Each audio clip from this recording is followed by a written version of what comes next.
Good morning, everybody. How are you all today? I hope you're doing well.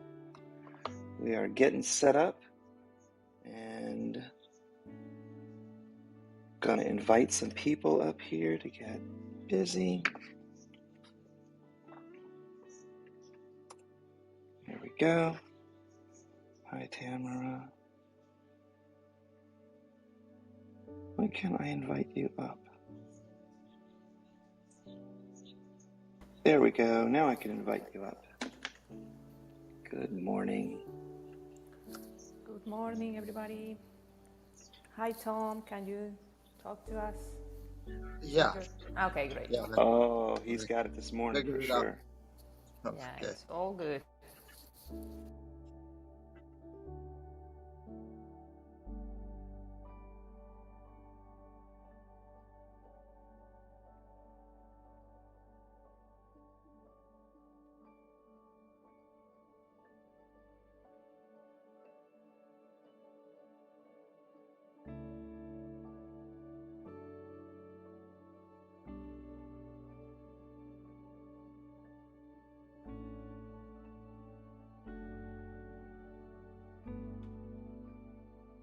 This morning we have lesson 139.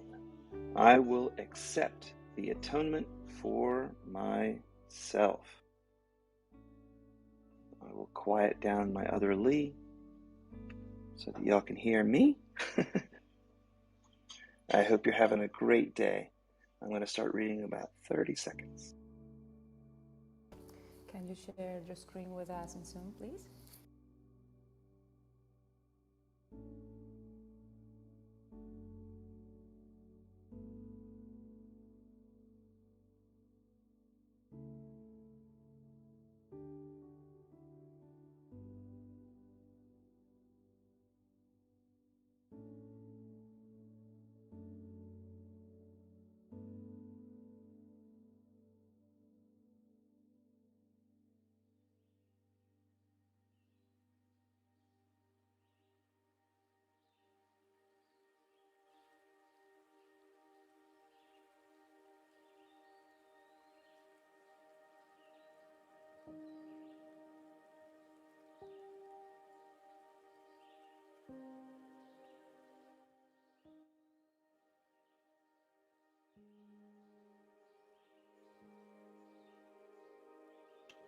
I cannot figure out why this music is so choppy. It for some reason does not sound at all like it's supposed to today. You used to have another input or another device in the list of device, and I'm only seeing two from your side. There was a third one, and I don't remember the name of it. Okay, I'll see if I can figure it out. Thank you for that tip. That's okay. I'll just turn the volume down. Try not to worry about it. Maybe figure it out tomorrow or today. Yeah, I will. All I will right. help you to control the volume, don't worry. No big deal. I will accept the atonement for myself. Workbook lesson 139. I will accept the atonement for myself is the end of choice. When we accept the atonement for ourselves, we come to a decision to accept ourselves as God created us. And what is choice? Except uncertainty of what we are. There is no doubt that is not rooted here in the uncertainty of what we are. There's no question, but reflects this one question about what you are.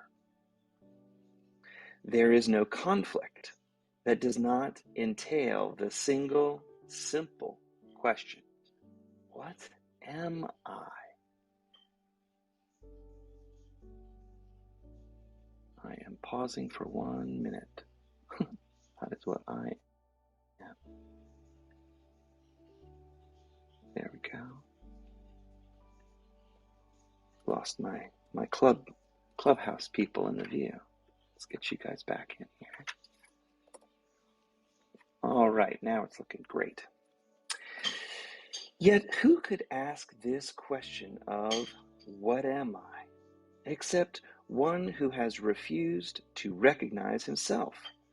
Only refusal to accept yourself could make the question of what am I seem to be sincere. The only thing that can be surely known by any living thing is what it is. From this one point of certainty of what it is, it looks on other things as certain as itself.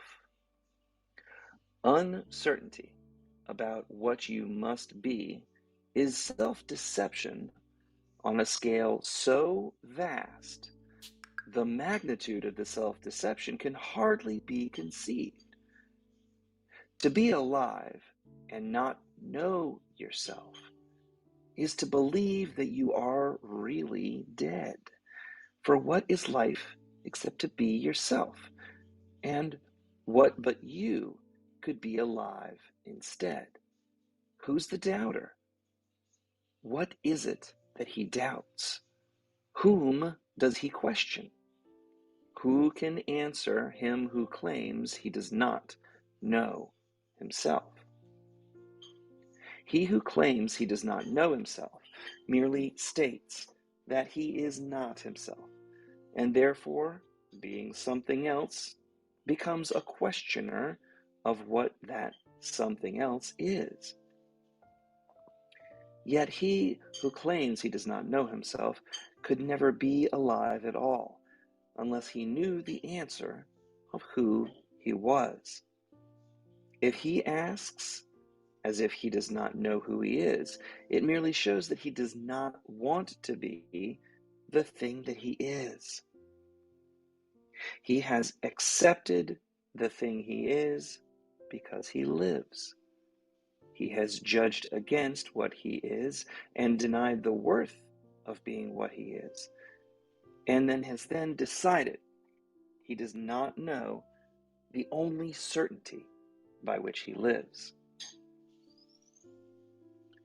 Thus, he who claims he does not know himself becomes uncertain of his life, for what his life is has been denied by him.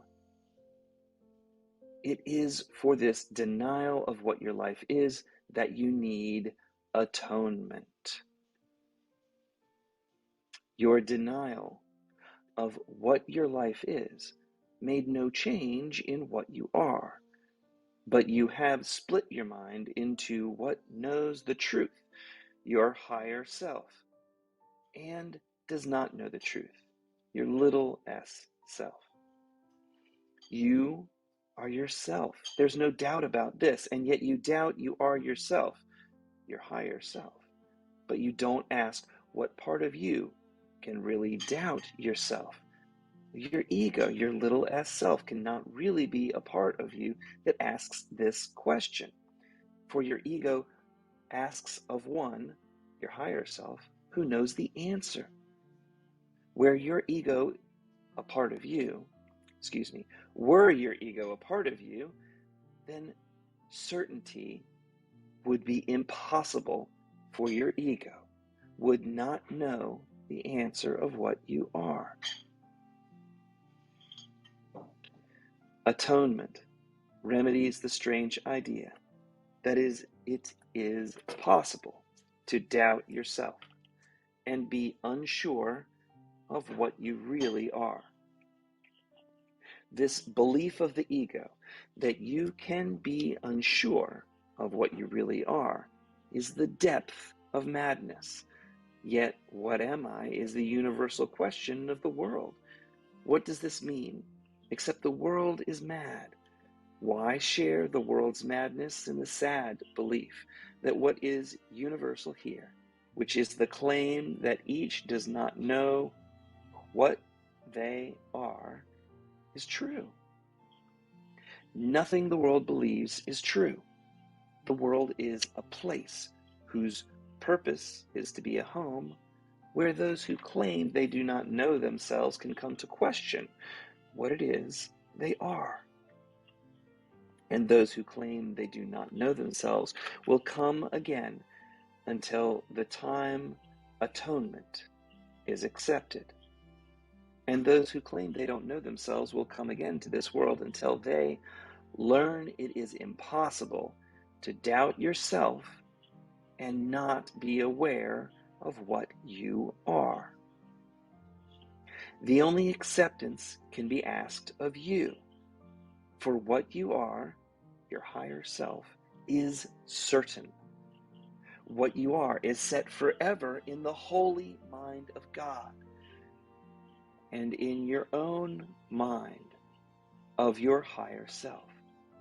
What you are is so far beyond all doubt and question that to ask what must be obvious to your higher self is all the proof you need to show that you believe the contradiction, that you know not what you cannot fail to know, which is to know what you are. Is it what I am? No. Is what am I a question or a statement which denies itself in the statement? Let us not allow our holy minds to occupy ourselves with senseless musings and egoic, imperfect questions, such as this. We have a mission here in this world. We did not come to reinforce the madness that we once believed in, that we are the little self. Let us not forget the goal we accepted, which is to end the mad claim of not knowing who you are. It's more than just our happiness alone that we came to gain. What we accept is what we are. Our higher self proclaims that everyone must be along with us.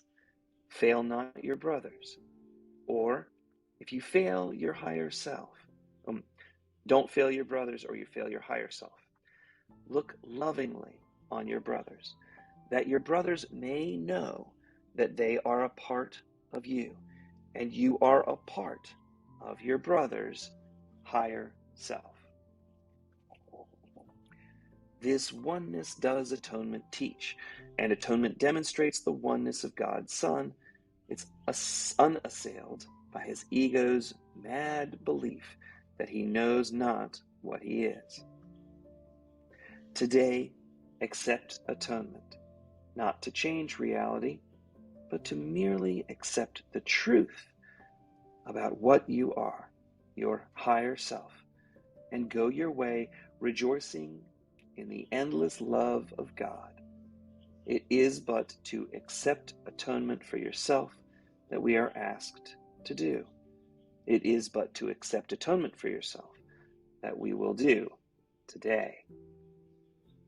5 minutes in the morning and at night, we will devote to dedicate our minds to our assignment of the acceptance of the atonement for ourselves today. We will start, hey Papa, can you read this part? We will start this review through the end so I can go wake up Gracie. We will start with this review of what our mission is. I will accept atonement for my... Awesome, thank you. I will accept atonement for myself, for I remain as God created me. We have not lost the knowledge that God gave to us when God created us like God himself. We can remember this knowledge that we remain as God created us for everyone. For in creation are all minds as one. And in our memory is the recall how dear our brothers are to us in truth. How much a part of us is every mind. How faithful our brothers have really been to us. And how our Father's love contains them all. In thanks for all creation, in the name of its Creator and God's oneness with all aspects of creation, we repeat our dedication to our cause today each hour as we lay aside all thoughts that would distract us from our holy aim of accepting atonement for ourselves. For several minutes, let your mind be cleared of all the foolish cobwebs which the world would weave around the Holy Son of God, and learn the fragile nature of the ego's chains that seem to keep the knowledge of your higher self apart from your awareness. As you say, I will accept atonement for myself, for I remain as God created me. Thank you, Papa. Fantastic. That gets us to the end of the lesson. And now we'll start on the notes. And Tom's going to have a meditation for us. We're going to have a fan-diddly-tastic day. Dad, do you want to read the notes? You want me to? Sure, I'll be happy to. Thanks. Sure. I will accept atonement for myself. The purpose of this world is to be a home for those who claim they do not know themselves. A place where the split-minded can come to question what it is they really are. As long as they continue to claim that they do not know what they are, the split-minded will continue coming here until they learn it is impossible to doubt oneself and not be aware of what you are. This world will be the split-minded's play school, where they can pretend they are a little self until the time they remember and freely accept the truth of their higher self.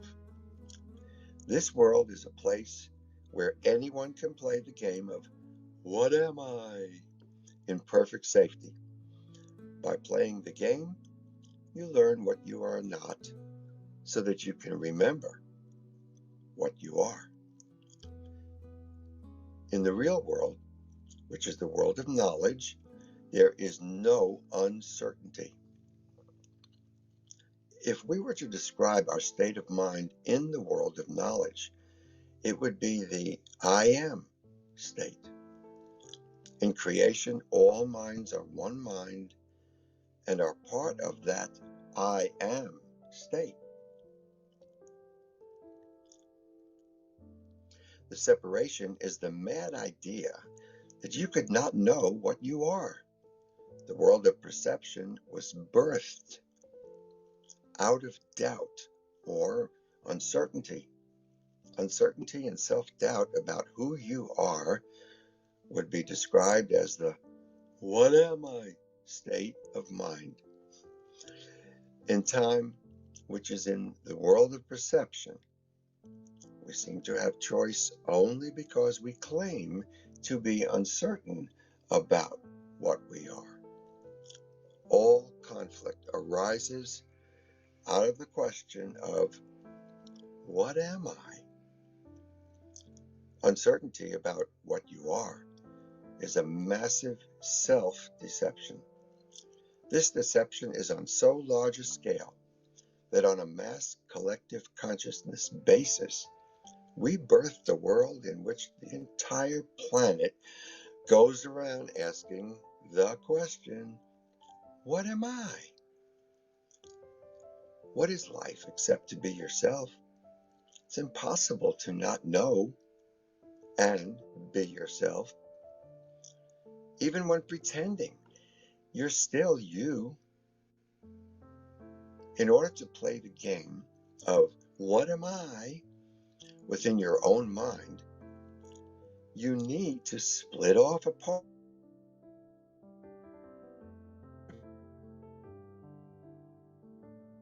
of itself of your mind that does know the truth.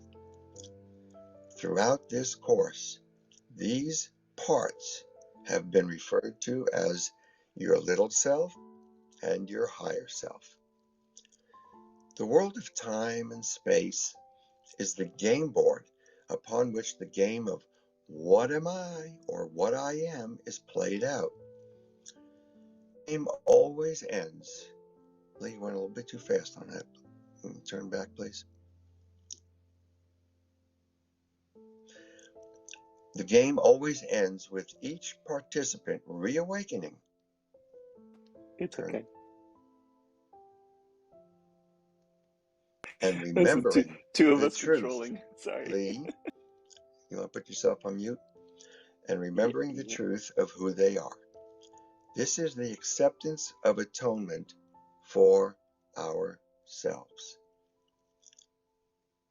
And at this point, we can refer to atonement as at-one-ment. Same words, same letters, a deeper meaning. The at-one-ment is the acceptance of who you really are, your higher self. It is the realization that you remain as God created you. The at-one-ment is the at-one-ment, or knowledge that the separation is not real. At-one-ment teaches and demonstrates that the oneness of God's Son is unaffected by our split mind's belief that you don't know what you are. The at-one-ment is the end of choice, for it is our decision to accept ourselves as God created us. Change is not required, since it is only the acceptance of the truth that we remain forever in the mind of God as God created us, perfect, whole, and complete. Thank you. All right. Fantastic. And the question of the day is, why does the lesson ask you only accept atonement for yourself? Shouldn't you be accepting it for everyone? I'll put that in our chat. And Tom's going to give us a wonderful meditation. We're going to have a fantastic day, everybody. Thanks for joining us here. So this lesson asks us to accept the atonement or one-ment for ourselves. Yesterday's lesson asked or said that heaven was a choice that we must make. So today let's look at those two ideas, the at-one-ment, and let's also realize that the purpose of this world is to actually reawaken to the truth and to be and demonstrate in this dimension of time and space, which is the world of perception, what we truly are. So in perception, we have the question of what am I? And we're going to try and reawaken to the truth of what we really are today. So fear arises anytime you fail to get either of these two questions right. The first is, what am I? And the second is, what do I value and why? When we think that we're not perfect, whole, and complete, that we're an earner that has to earn some type of salvation or reward to make us whole, we slip into fear. So we're going to work on that first question. What am I? So why don't you get into a comfortable position, whatever that be. For some, it may be sitting in a chair with their feet flat on the floor. Others, perhaps, in a lotus, half lotus position, whatever. And if you even feel comfortable and with laying down, go ahead, as long as you can try and maintain your focus. So slowly just relax and start becoming aware of the breath. And you could use this breath as kind of a pump to bring in energy and expel any type of items that you would want.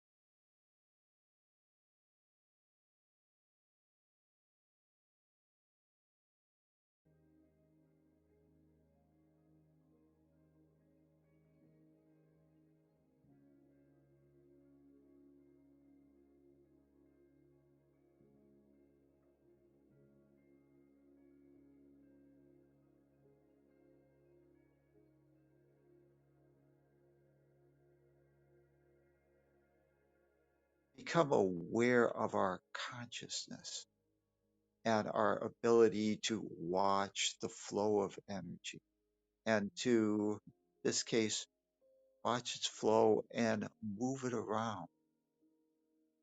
Become aware of what you perceive to be the center of your essence. And that might be the heart, that might be the third eye, some chakra, it might be actually uh, any place you wish to place your attention. And what I want you to do now is take that essence and move outside your body. You can hover above the body and look down upon it. And you can see that there is other things beyond the body, that you are not the body itself, that you're hovering above it. And let's just go on a little tour of our dimension of time and space. Start looking around and become aware of your room, your surrounding, and realize that this is just a form of energy, that quantum physics says that energy or light is what everything is. We're all part of the quantum. And as we realize this, that is really no separation. We're all one ball of energy, sparkling, shimmering aspects of the one self. And as you become aware of your light, let that energy expand and join with the other energies, the other individuated aspects as that light joins, and realize that energy is energy. There's no separation, what we are. And as you look about you and you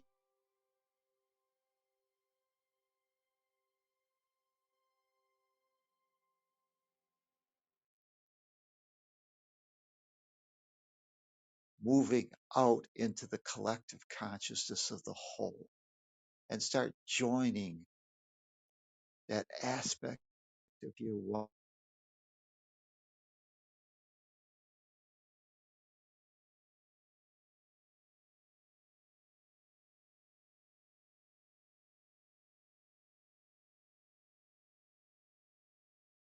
join, and I meet with yours.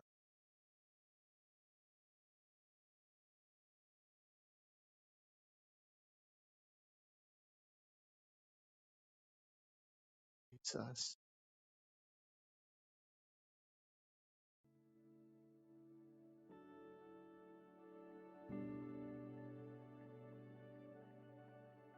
All an indivisible part of the whole. And as you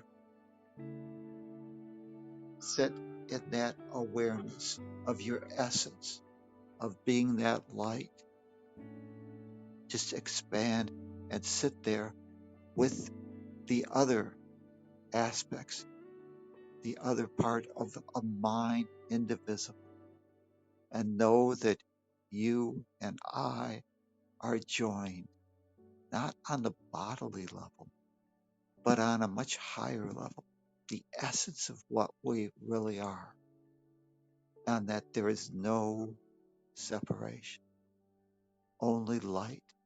And be that light, and let us expand that light beyond this planet, extending it further and further out. Just rest in that knowing that we are joined part of the oneness of all that is. And that we cannot be anything but light. We can imagine we're something that we're not, but that does not change our reality. We are one light, one energy.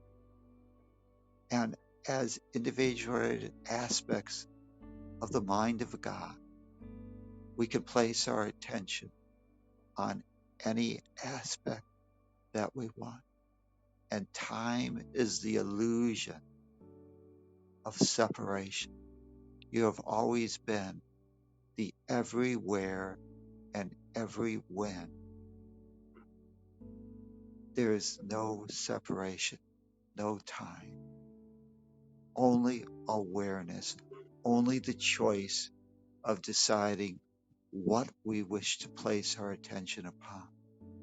And today we choose to make the choice for heaven, the choice for certainty, the choice for knowing what you really are, part of the oneness of all that is. And let your light beam out with all your brothers and sisters, all things, all creatures, all aspects of the oneness. And just rest in that light, knowing that we are joined at the level of mind. Just rest in that knowing. And as you do that, you can project out your light, and you can also receive the light, knowing that it is of one. There is no separation. Just rest and be with that light and emanate that light forward and receive, for to give is to receive. Just rest in that for a moment.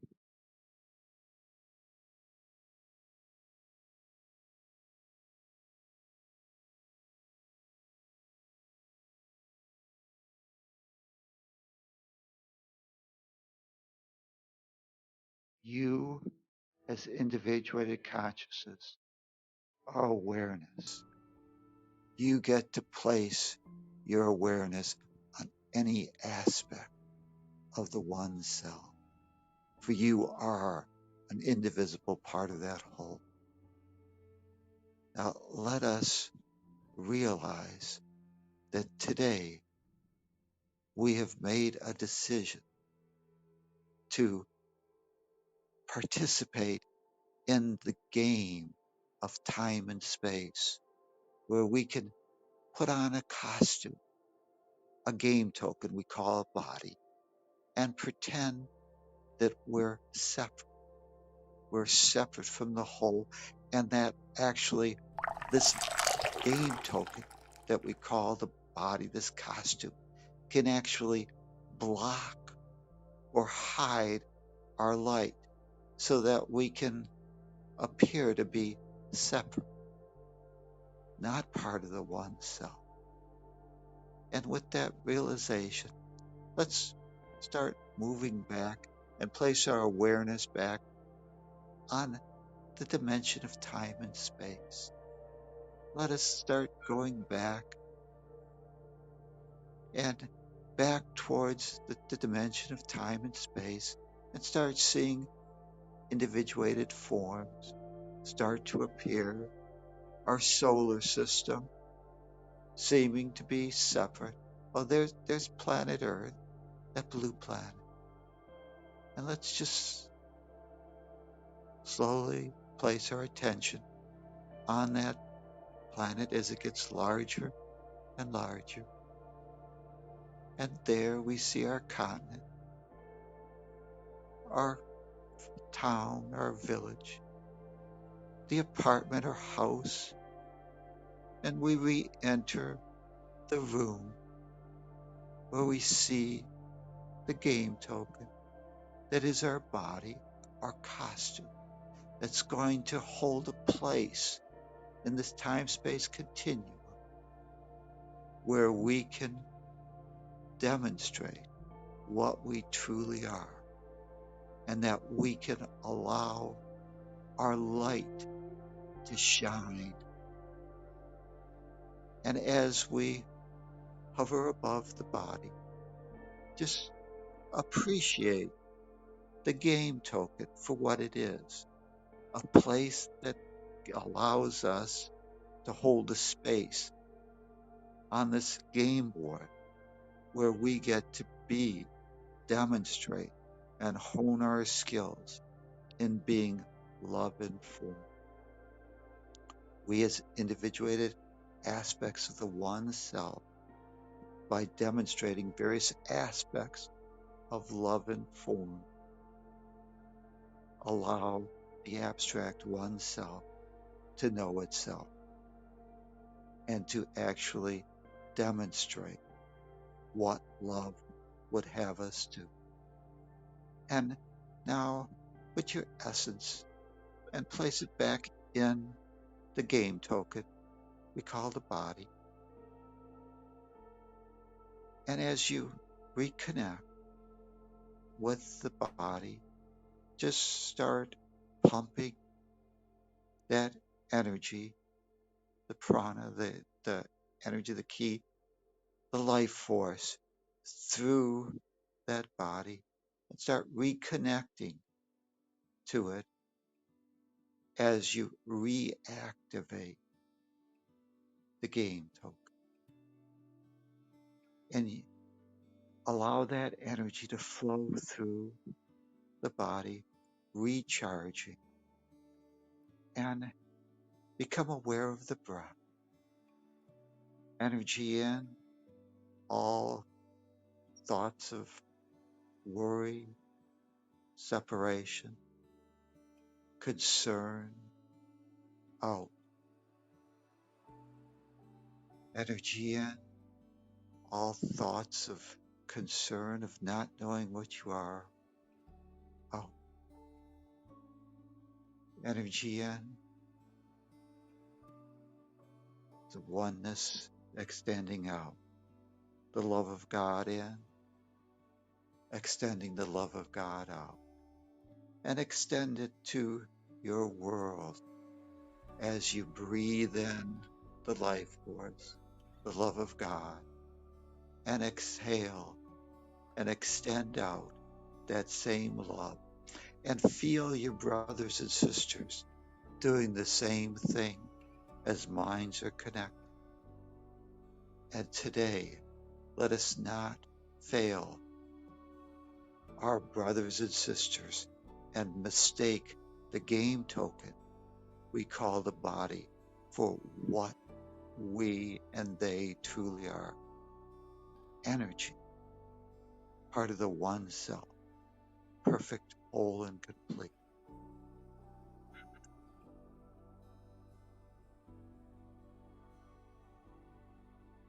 And as you reconnect now with the body,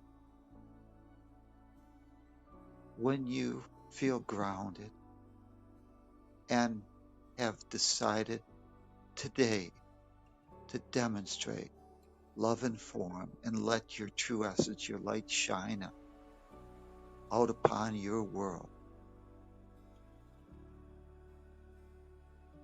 when you feel comfortable with that knowing, take a deep breath and open your eyes in this game board of time and space, knowing the truth of what you really are. Create a great day for yourself and your world. Namaste.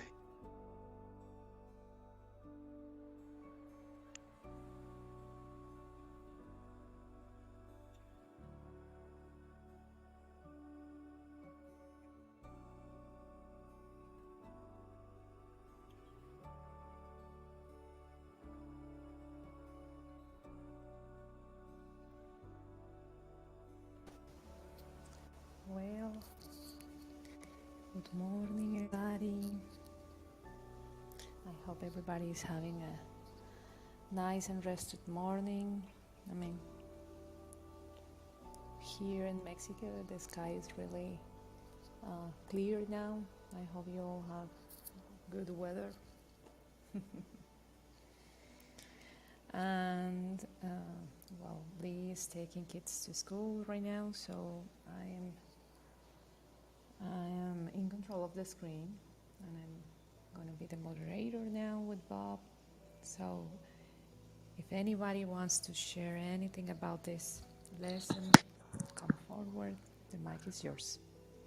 Hi, I Rainbow. was just thinking that the meditation that we just did is really similar to well, not really, maybe parts of the script that I use for quantum healing hypnosis or past life regression. And I mean, it's missing a few key points in the script that lead the person in and out of past lives. But it's the same, the beginning, where you guide the person out of their body and into the mind, where you can go anywhere, to any life, to any form. And past clients, this is a very effective way to bring the person directly to the mind. And if you look at my profile picture, you'll see a triangle, which represents the mind, and the white light rainbow, which is our projections or the world of form, and the triangle of light when we meditate in the past life regression. We put a triangle of light around ourselves to protect ourselves from the world, to keep it pure mind. And I just thought it was very interesting, and it was that that this meditation was so similar, and it allows everyone in the room to take their mind anywhere, out in space, into a different body, into a different form. Like when I do past life regressions, one time I had a person who had a past life in it. They were a painting, so it's not only to different human forms. I've had people on different planets in different forms as well as their past life, and all of the past lives are the Christ projecting forms. And so when I do past life regression, I realized after so many years that it's all us, that I'm you and you're me, and everybody is the Christ, and all of our past lives are the Christ's past lives, or the Christ's projections into form. And that when we do past life regression, everyone's like, well, what was I, or who was I? And I kind of giggle in my own mind, and I realize that you're everyone. It's very beautiful to know that everyone is Christ, and all our past lives are all the oneness, and that you are everyone, you were everyone. Every single life, every single form, tree, flower, paintings, even anything that the painting became a past life because the artist had put love onto the canvas. And when the artist sold the painting in the past life regression, that was when the painting died, when it disconnected from the artist and became the property of someone else. That was the moment of death for that past life. In past life regression, I always bring them to the moment of how they passed. And that was how the painting died, was when it was sold, because the connection of love, which is what we are love. And that's what disconnected it from its past life or whatever. So I just thought I'd mention that It was very interesting how this meditation was very similar to the script I use to bring the person directly to the mind. There's past life trend that's been very effective as a therapy. There's also now they have life between lives, and it's all and that's also proven to be an effective therapy device. So the realization or reawakening to the idea that you have been, as Rainbow said, the everywhere and every when in time, that everything out there has already occurred, and it's just it's available for us to place our attention, is really a fascinating concept, and it's being confirmed. We just need to get in touch with that recognition, and it's reawakening to the truth of what we really are. That minds are joined. That there is no separation, as she said. The Christ consciousness. Yeah, because we're Is all the masks that reawakening. the Christ wears. Like Yes. I wear my name, and that's the mask that Christ wears to be my game token. And then every one of us has a mask that the Christ wears to be that game token. And we're all the Christ. And each mask is just a projection into form and a player on the stage. It's so beautiful. Well, in fact, there's a lot of when you do A Course in Miracles, when you read A Course in Miracles and start practicing the lessons and all the experience that it brings into your mind, you will find that there's a lot of coincidences in this kind of thought process. The way Tom does the meditation and the way you share with us your own healing technique or your process with mine is the same as all the spiritual methods. I learned from Theta Healing, for example, and it has the same kind of path in the mind to take the awareness into the light, into the full light, and then like the nothingness in light, where everything can be recreated, reordered, because there's no lack. Everything is one. So your mind probably needs just to reorder things.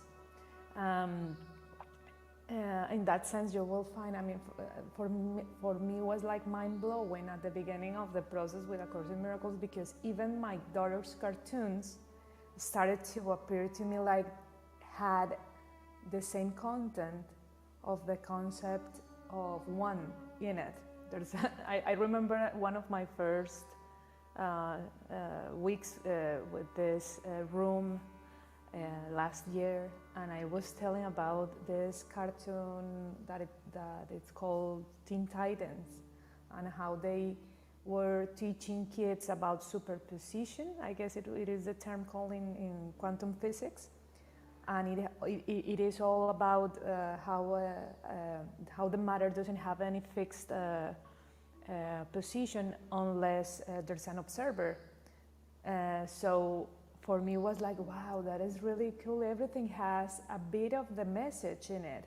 It's just that we dismiss it. The mind is so focused on the physical experience of the level of the form that it really seems blind or deaf to the message that it's within everything. Everything has a bit of this true. It's just that the mind decides where to put its focus because it doesn't remember that it's pure light and pure, pure everything. So the thought process that takes us out of our bodies into a space where you can, through the imagination, where you can experience that sense of oneness, it's really the kind of it's like a sensorial experience of oneness, but it's just a thought. is just an idea, as well as the separation idea. So what we are learning here is using the same mechanism of the ego that taught us that the separation was real to undo that very same thought. The way that the Holy Spirit helps us is the very tools that the ego, the way the Holy Spirit helps us to undo things is using the same tools that your ego has to make you believe that you are apart from everything and from God. So there's no need for us to completely change who you are. It's just using the same reality that you already created, but seeing it with a different perspective. So it's amazing. I really appreciate the sharing here, because it's part of the process. If we get a correct notion of time, which, the notion of time that we have in the world of perception is that time is linear, that it flows in one direction, past, present, future. The reality is that all things have already transpired, and it's just a question of where we wish to place our attention upon. When we do a meditation, we can move anywhere on that time horizon. And what we're maybe trying to exercise is our decision maker as to where we wish to place ourselves. Do we wish to claim that we're a product of our past and drag our past into our supposed present? Or do we wish to say that actually we are our future, that reawakening to the truth? And we can move through time and place ourselves into what someone might call the future, that connectiveness, because all things have already happened, transpired, and it's just a question of where do we want to place our awareness on. When it says that I will accept the atonement or oneness for myself, that's moving outside of time, the limitations of time, and embracing that interconnectedness, that reality that we are connected. So, I like to think we tend to, especially be taught in our fear-based world, that we're the product of our past. I want people to realize we're the product of our future, and your future is the awakened self, and that's what we're becoming. And this this game board of time and space is just a tool that we are using to play and reawaken to that future. So I'm not a product of my past. I'm a product of my future, becoming or reawakening to the truth of what I really am. This is why the Course in Miracles says that we're not here to learn what love is. We're here to remove all the blocks, the crap that we've put in front of love's flow, and just remembering the truth of who we are. We're remembering our future, oneness with all that is. Thank you. I look at that This, very similarly, but with just a slight little difference, that the future is also just like the past. It's not the future is not, the past is not, because everything is now, and the past and the future and all of time is happening at the same time, which is now. And I look at it just that the future is also like the past. It doesn't exist. The past doesn't exist. The future doesn't exist, because it's all happening now, and that all of time happens at the same time, which is Yeah, now. and that's what quantum physicists are Yeah, starting to realize and tell like us, that Adriana mentioned, the double everything blind is experiment. happening right now. Just Mhm. where do we want to place our attention? Because I could, thought is what creates where you're going to go. So if you think about the past, then you bring yourself to the past. And if you think about the future, then you're bringing yourself to the future. But if you just think about the moment and think about just now, that you are here now and to observe now, then it kind of makes the past and the future non-existent. It's kind of funny, like the way there's a video, I can't remember what it's called, but it's from the quantum something or other on YouTube. Maybe I'll place it in the Discord. But this woman, she's a physicist, and she talks about time, and she says, if my future self and my past self are connected to everything's connected. And then she's like, am I stoned? How is this possible that everything is happening right now? this is a fascinating topic, and I really think that this particular lesson today is extremely powerful. Um, I want to make a couple of comments here. The overview effect is a word that's been coined, about 15, 20 years ago, and it was coined as the summation of all the astronauts who submitted themselves to taking certain tests, um, a test, where they were able to describe the experiences they had.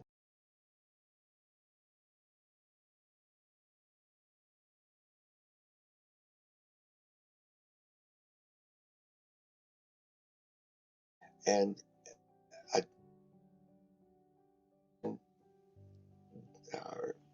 definitions just as he said it. And at first, I just thought of, okay, there's something above me, and I saw the light above, I saw me below. But then, as he continued, just a fraction of a second later, really, I was up there looking down on my body. That's a big difference.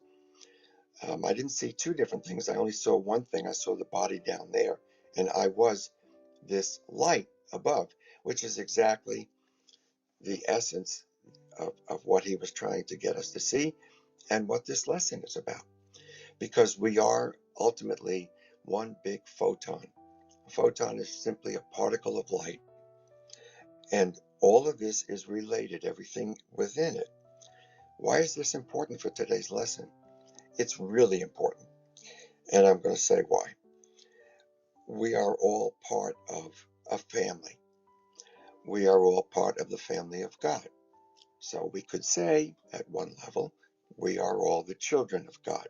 We are all related to the degree that we accept this notion or this truth that we are a part of God. And that enables us to relate to each other. Then when you take the prism, that's amazing.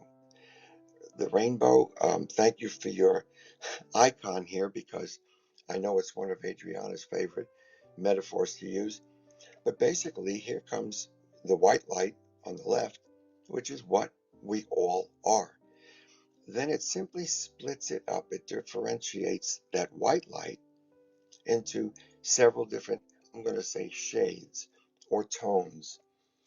And today I could be an orange light. Tomorrow I might be a blue light. And each of those lights is still a light. So we are that one thing. When we understand that, then we're part of everything. Then we can be at one-ment, because all we have to do is look at that picture that Rainbow provided us and see that the white light is really the total summation of all the different colors that are possible to understand and live in. And when it comes down to time, I've written a lot about that, and I have thought a lot about it for about 50 years or so, a little bit more. And the idea of time to me is just one big field.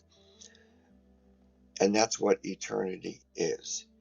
But time puts us in a specific place, just like it could be that the white light is on a special level through that prism. If you move the horizontal white light down, it's going to split colors in a slightly different way with an accent towards certain colors and a diminishment towards others. So what? We're still all part of light. And when I can look at myself this way, I see myself very much like Rainbow described, that I'm somewhere in this big field and I'm focused only on a particular now moment, and that's a point of view of the whole white light. Wherever that turns out, it's going to prismatically change colors. Maybe my emotions will change. All of this is, in a sense, to us who have been playing as the game token for many years, it's all kind of a metaphor. But the metaphor is what's real. We are the metaphor.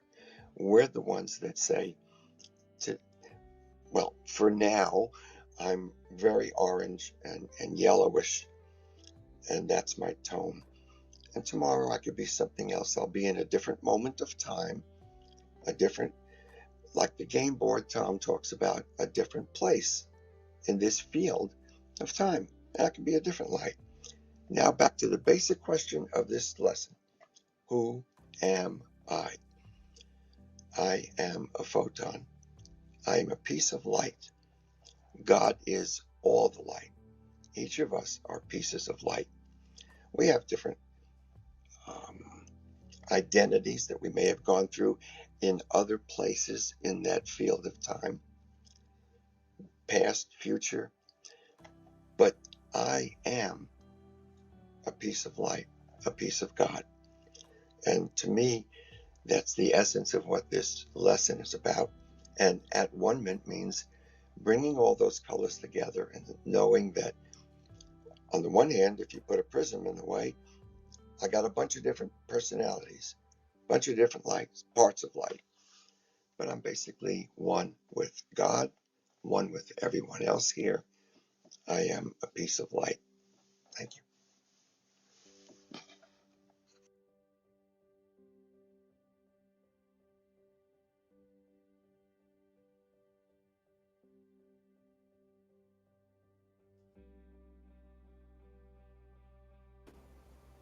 So, how is everybody?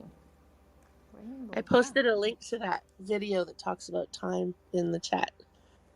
Thank you, Rainbow. Very helpful. The room chat doesn't allow us to go to the link, but if you pinch the comment that Rainbow just did, you can copy the text, and take it to the browser, so you can have only the URL to go to the link. And how is everybody? How is Luisa, Divine, Andy, Janine? Good morning. I hope you all have a beautiful day. As always, we will be here 6:30 in the morning. Lee is driving right now from one place to another, but he's here with us too, listening. And well, this is a beautiful lesson too. I am for sure experiencing the benefits of this Course in Miracles. My life has really been a tremendous gift now, with all the things that I experienced in the past, and now knowing that it was myself doing it. It's really the thing that I needed to move from fear to love. And the question that Tom did, in order for us to just remember the lesson, why does the lesson ask that you only accept atonement for yourself? Shouldn't you be accepting it for everyone? I think it's pretty clear now. So, no. Why is this? say that the Course teaches us that the atonement for myself.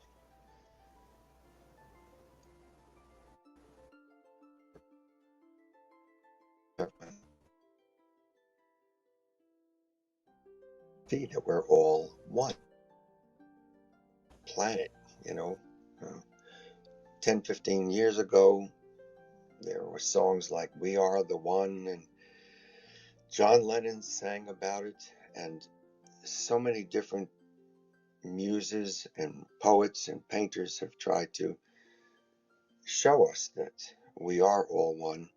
The religions, in many cases, point towards that naturalness of being one. And then there are the people today who say, it doesn't matter what color we are, we're all one. And then other people say, well, this color is more important, or that color is more important.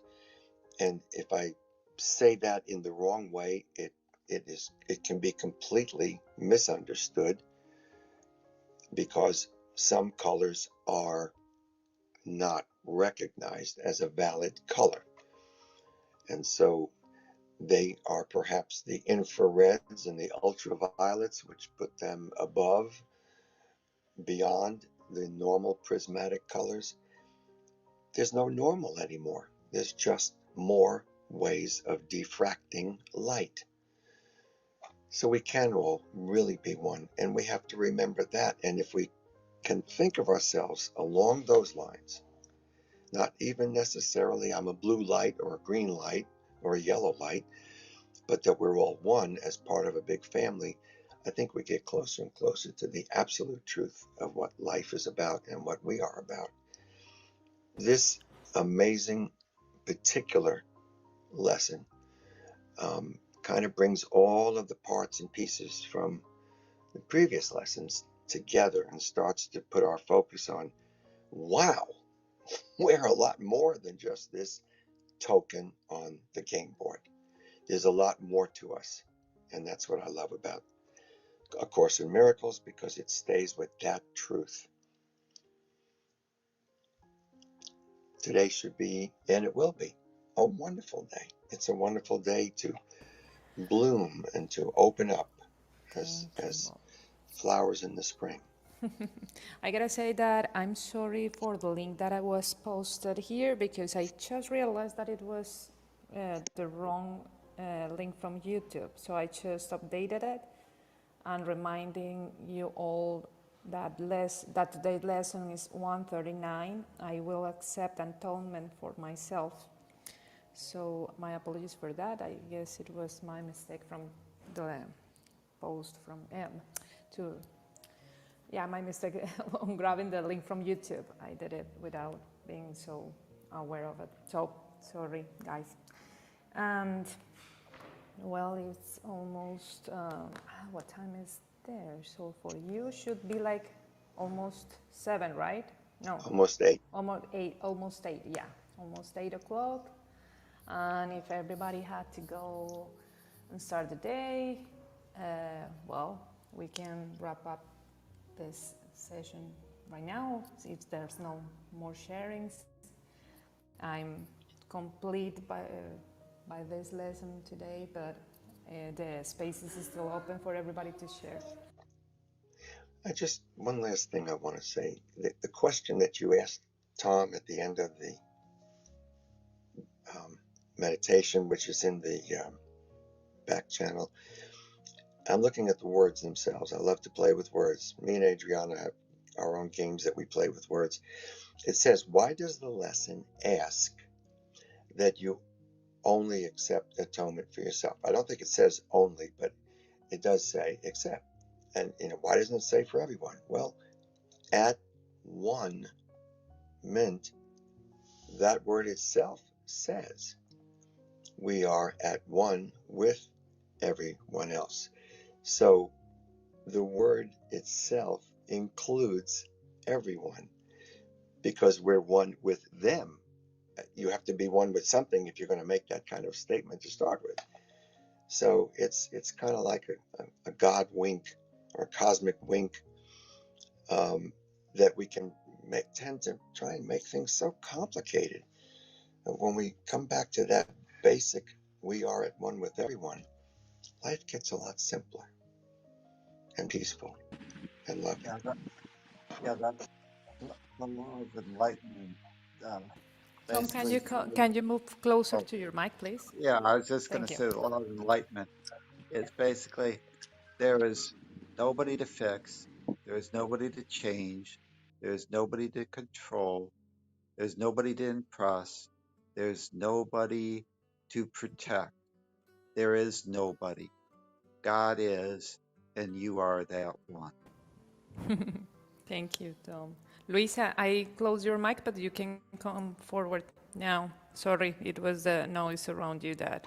Oh, I didn't even realize that it was open. I'm so sorry, I'm Uh-huh. looking. Don't worry. Sorry.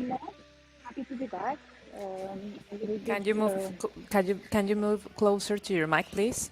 The so yeah, No, I can't. I don't know if you hear me better, but better. Yeah, it's better. I'm I'm I'm I'm okay. I'm okay. I don't have to. No, I'm okay. It's okay. Thank you. Thank you, Adriana. And I'm happy to be back. And I just need to I just don't need to. I want to be more active. And now that things are more or less getting back to normal. Okay, thank you. Thank you, Luisa. Yeah, the noises around you are really loud, but I think we all got the idea. Rainbow, come. Sorry, I accidentally hit it. Okay, that's okay. That's okay, everybody.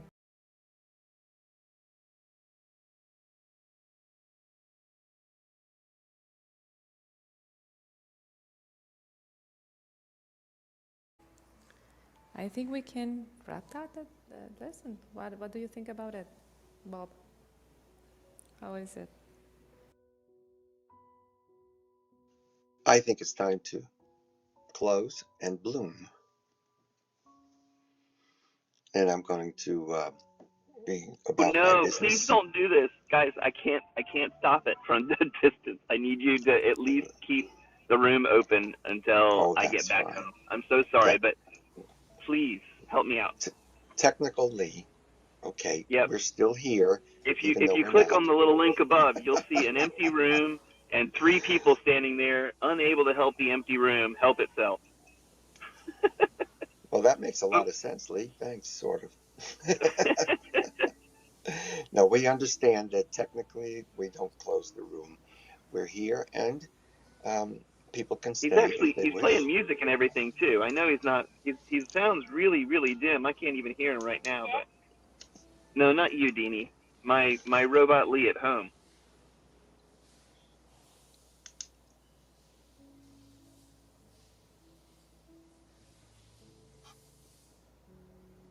Earlier, when you were mentioning that the artists and the musicians are trying to tell us, I started singing that song, The Walrus. I am you and you are me and we are all together. I Cuckoo, am the choo. Eggman. Cuckoo, Cuckoo, cuckoo, baby. cuckoo. Yeah. I was like, yeah. So many good songs. It's like,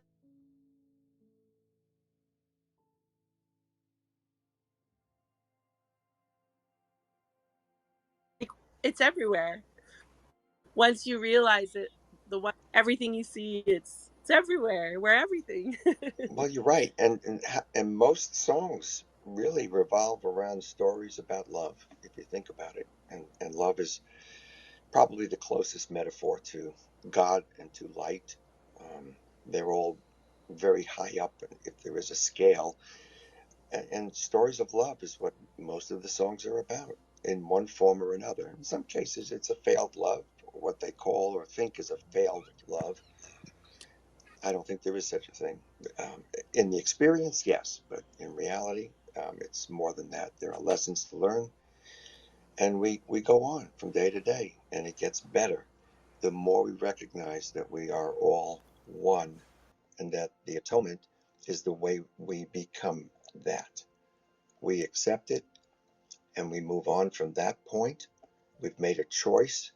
We've let other things go, and now we can be more at one with everybody in our lives and on our planet, in our solar system, and so on. It's a really good thing. Yeah, love excludes no one. We are love.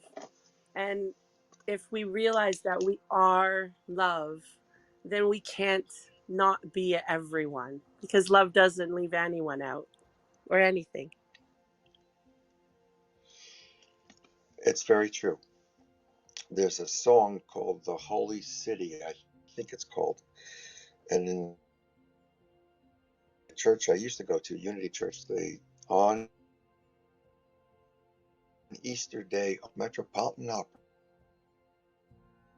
to sing The Holy City. And in that song, which always made me cry, and this was 20 years ago in general, um, there's a point when it says um, something like, everybody is admitted through the gate and no one is denied. And that particular statement, within the context of that song, that Jerusalem being the holy city and the ultimate destination, the metaphor of the ultimate destination, is has always been a very high point for me. And having an opera singer sing that and listening to that, it was always an emotional moment for me. And there are so many. Everything is a metaphor. We're the real things. And I love this. I love the talk we're having this morning. Rainbow, thank you for being here, and especially for your icon, because it's so pertinent to today's discussion. No worries. I look at the prism as our mind, and as A Course in Miracles says, we can split the mind. There's the Holy Spirit, which is the white light, and there's the ego, which is the rainbow, and in the middle is the mind, and we have the choice. All right.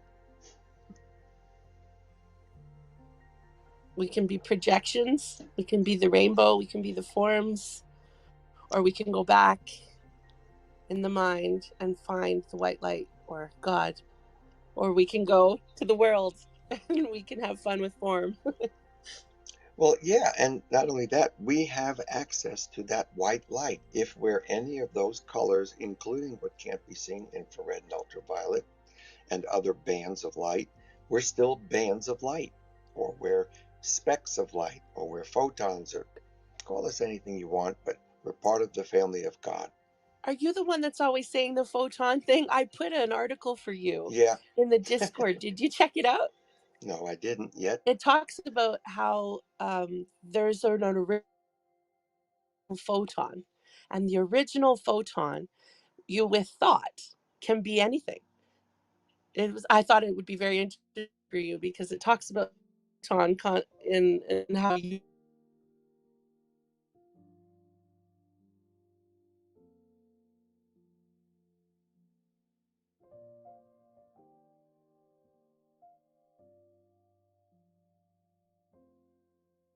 because that original photon. So all of that is very interrelated, and that the basic foundation of it's almost the same thing you just said, Rainbow. Um, it all starts with an idea, and an idea has no dimension. It's a like a dot, and then you can go to linear thinking when you take two dots and connect them with a line, as Tom mentioned about linear thinking. That's one dimension, and then two dimensions, and three dimensions, and four dimensions. When you go up that dimensional scale, you end up in this fifth dimension, which I call light.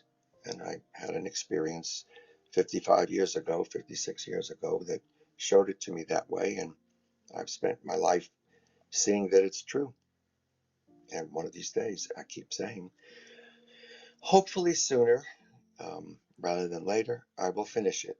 The thing is, it keeps changing as I go along. But thank you for that piece, Rainbow. I'll take a look at it. Good morning, everybody. I have been blissed out all morning, so and so I really didn't. And Lee kind of said something about Well, if you can stay alert during the meditation and lay down, I should have sat up in the lotus and I didn't.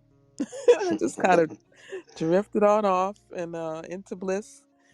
But yeah, I just been really in a beautiful state. I'm in a beautiful, uh, loving, joyful state.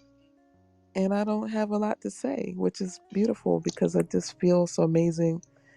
And I'm in gratitude and I know I'm going to make it an amazing day because it is an amazing day. And just going to spread love today. Send love to all of you. And I know Lee talked about us staying to keep the room open. If my suggestion to Lee, I guess he can't hear me probably, but Oh, I can if you definitely hear make, you. No, I'm oh, I'm there you I'm are. sitting here in the car. No big Oh, deal. okay. I was going to say, if you make some of us mods, some of the regulars mods, like they do that in some rooms I've been in, then you won't have to worry about it. Um, if a bunch of people leave, then at least the mod can end the room. So, but that's it. Thanks, everybody. Love you guys. Welcome to the world of moderation. The power is yours. Janine, I was going to say to Janine that it's better to be blissed out than blessed out. In the Heck yeah. in the in the normal way people talk about it. But Rainbow, I don't know where you placed a certain. Sorry? Dad, you went on mute. I heard, I don't know where you placed. I think it was the Discord. What What she is was that? mentioning. It's an app. Oh, Hang on, I'll send the link. I'll change the link up so you can get to it. Oh, okay. Thank you. Well, looks like we got a lot of moderators now. Anybody can tell anybody, can do anything. Just like truth, we can all do anything. Those that of us that choose to do anything. Hello. Hi, Lena. I was just looking to say,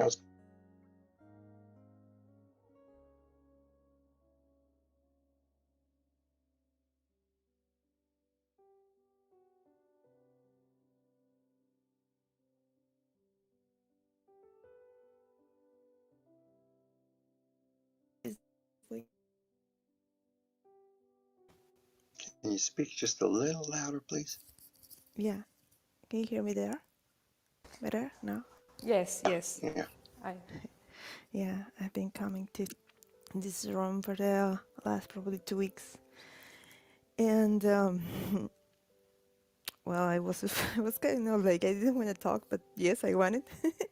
Because this subject is very interesting to me, and I at the same time I have a lot of conflict with it. So I just keep coming and listen to you guys and uh, trying to understand a lot of things. um, and I briefly talked to Lee the other day, and he told me about Adriana, which I listened before, and I was like, yeah, she is Colombian too. So I wanted to ask Adriana a bit about the book, Course in Miracles. Adriana, you there? Yeah, I'm here. Do you want me to talk about the book, The A Course in Miracles? I would like to talk about that, but yeah, it's not only that. It's just like, yeah, just getting Ah, to yeah. know you guys. Yeah, Ah, and okay. You want to know how I found the book? Is the question that you're trying to do? I'm just trying to understand because I'm moving around the house and I didn't get quite well your question. Can you repeat the question, please? yeah, I would like to know about the book, but also it's like this subject is just huge to me. You know, it's like I don't even know how to approach it very well. So we will should start with the book, please. Ah, okay. Well, I'm going to tell you a little bit of my experience. I started to read the book last year by this time. In May last year, I was going through 4 years of trying to getting a divorce from my ex-husband now and not getting it. So we were living together in the very same house and we were separated. He was by his own terms in his life, and I was living my life here as a mom, and just being in for that long in that conflict got me into a really deep black hole that I couldn't escape, and I thought. And I thought it was all his fault because he was very controlling in some form and very angry man. So the thing is that right now, by then I couldn't escape the.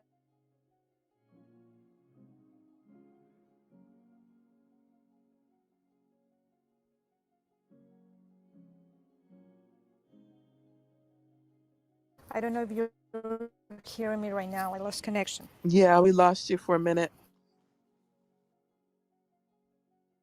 I still can't hear you.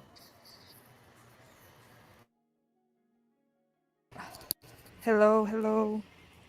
Oh, Yeah, I think sure she'll be back. Adrienne got lost. Yeah. If anybody else has anything else they want to say, I'm sure that Lena and Adriana could talk one-on-one and probably take care of anything too, so we can fill in for that. And no big deal. We can Yeah. also sit here in silence. I was gonna say to Lena, it's okay wherever you are. Um, if you like, just keep coming each day. Each day the lessons are I just Sure. marinate on the lesson. Each day Didn't I make any try sense to. to me at the start. Yeah, no, it didn't. I had the book for years, actually. It was gifted to me at my spiritual center. They had an extra copy, and somebody said, "Oh, do you want another? Anybody want this copy?" I'm like, "Yeah, me," and I took it. And every time I would open it, it was so complicated to me and complex. It didn't make sense. So I just put it aside. And every once in a while, I would pick it up and try to read a few pages. It didn't make any sense. And I guess I just wasn't ready for it. And I'd heard of people teaching the course here and there. And I had joined Clubhouse and I found Lee and his dad, Bob. And I saw, oh, yeah, they're teaching a Course in Miracles, or they're going over a Course in Miracles. And I just started doing it, and it made sense. I guess I had to do some spiritual work myself, and just to be ready for it. As Abraham said, I don't know if you heard of Abraham Hicks, is she always says, get ready to be ready to be ready. And so I was ready. And I just love it. I really enjoy it. So I hope you're enjoying it too. I hope that's your experience. And sometimes the lessons don't come right away, that you don't really gain understanding to them. Um, and that's okay too. It's okay to be where you are and just let spirit bring you to the lesson. And that's just my take. I don't know if anybody else wants to add to that.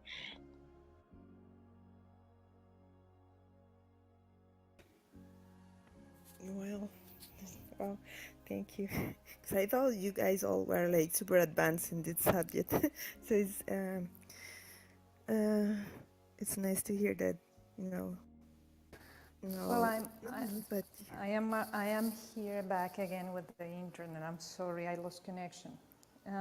Lena, if you want to talk with me about the Course in Miracles in another space, I can back channel you my phone number and we can chat through WhatsApp so we don't get the time from everybody here. So I'm going to send you my number and you can ask me in Spanish or in English, whatever you want, and we can start chatting from there. How about that? Those that work super for you? nice. Yeah. Okay, great. I'm going to Thank you. send you my phone number. Yeah, that's very sweet and helpful, Adriana. You're doing that, but you'll gain friends here. I've made friends, and any of us can answer questions, and we can just talk about it here too. I mean, I don't mind talking about things right here. Um, and we each have our own story, of course, and yeah, it's just, to me, I like to just think about each lesson throughout the day, and that kind of helps me. And then inevitably, I'll always find something that's happening with me in my life that will relate to the lesson somehow, because it's just life. It's just part of everything that we're experiencing.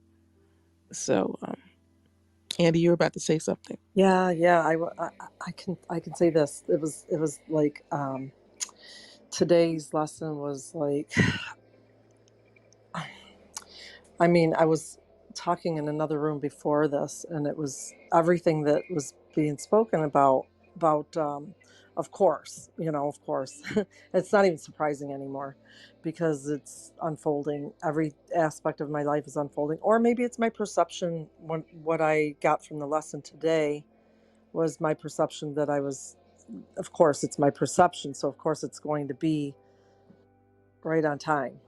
And it was like, oh, it's always seems interesting, but yet it still was my same perception, I guess. But uh but yeah, just finding my identity is my identity, period. It's whatever I'm embodying in the moment is who I am. And to search for that is going to lead me down a road of not who I am. If that makes sense. Like it's searching for myself means I don't know who I am, but really, what I do know is that I'm the observer, and I'm whatever thought or idea I embody in the moment, whatever I'm focused on is I become it, and that's what I've noticed. So it's like it's always been that way. Whatever I've focused on has been my experience, and it doesn't matter the focus, whether it's bad or good. It just seems to be that's who I am, and it's not changed. And it hasn't changed, and I never saw change from the time I became aware of being something, even really, like, to the point of like being the observer. I was aware of being an observer. That's my first time of awareness, I guess.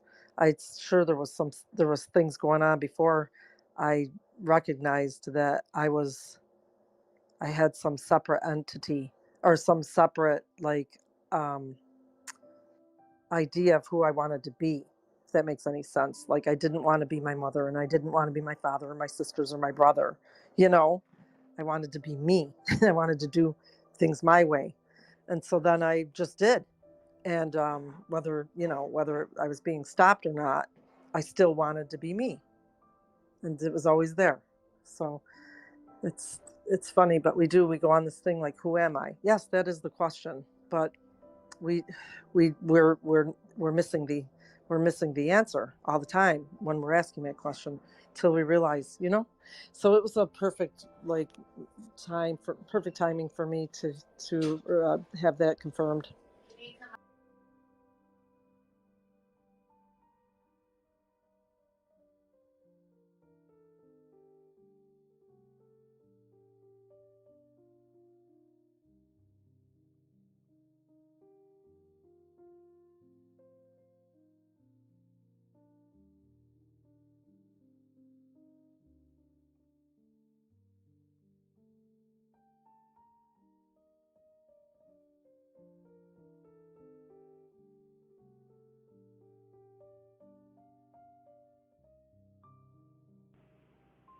Hey, Sean, how are you doing today?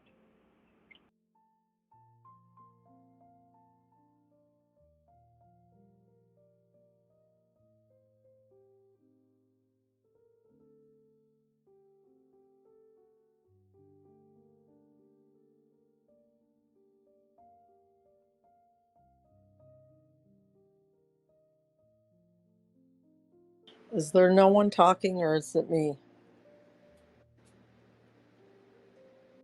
Yeah, I think everybody's just blissed out or busy and just Yep, listening. Oh, okay. yep.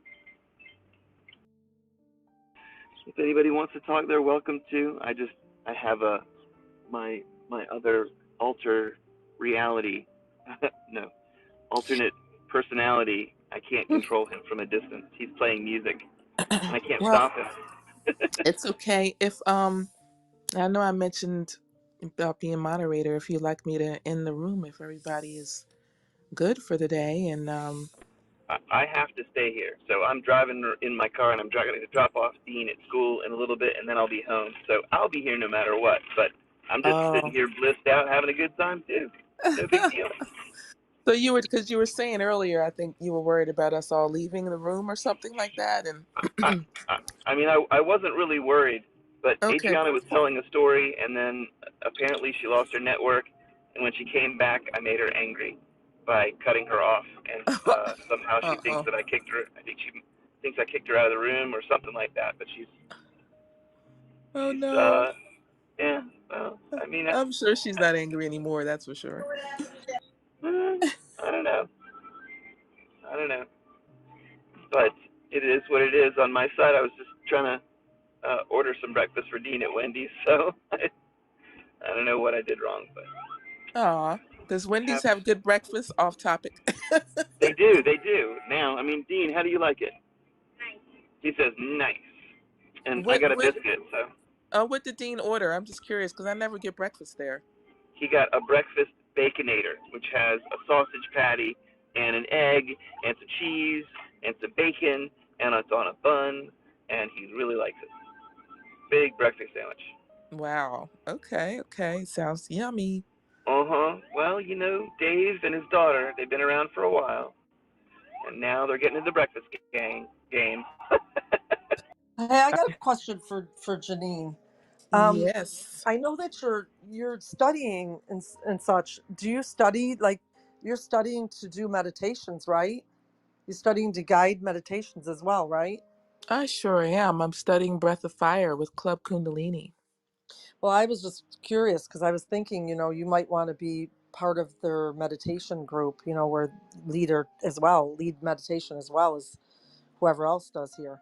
I was just thinking, I don't know if that's possible, but I like the way you speak very much, as well, and I knew that you could practice that here, I would think, but I don't know. Oh, It's just a thought I have.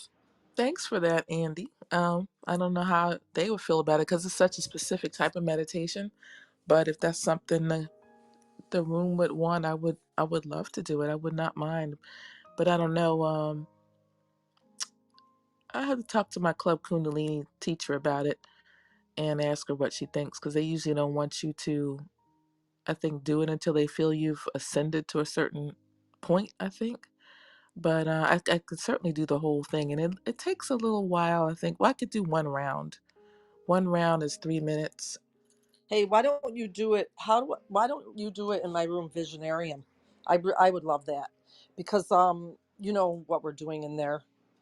I think that would be really appropriate for my room, but it's good practice. And I don't know. You can ask and see what your teacher says, and then let me know.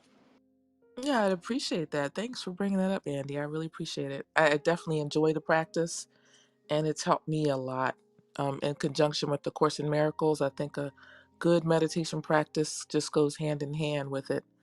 Any kind of meditation, because what you're doing is really preparing your mind to connect with higher intuition, and it happens. You'll just get more insight, and your ego will get more and more quiet, and you can just call upon your mind when you're ready for it. And I think it's Eckhart Tolle that used to talk about or talks about not thinking. He said you don't need to think really. Um, and what'll happen is as you move through your day, things will occur to you to do, and you'll do it. You'll just take the necessary action in the moment because you're living in the moment. And I thought, that's crazy. I used to think that's not going to happen. What do you mean? you know? But I live that way more and more, and I'm at peace more and more. And I'm really grateful for that. That's my life more often than not now is peace. And when thoughts come up, unwanted thoughts come up, I'm able to look at them objectively and apply the different principles to the thought. If it's something that I consider egotistical or lower frequency, I can examine it and think about where it's coming from and know it's not me, it's not who I am. And I'm so grateful for that right now in my life. And I can help other people, and which is what I want. And I enjoy doing that. Enjoy higher level conversations instead of fear-based thinking, fear-based conversations, taking fear-based actions or inaction. So yeah, life gets better and better.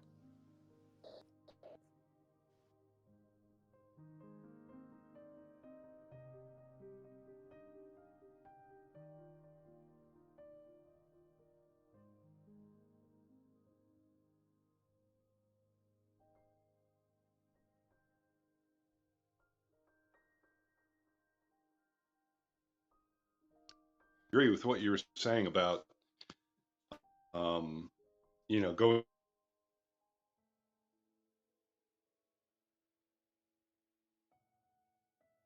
so much bliss doing,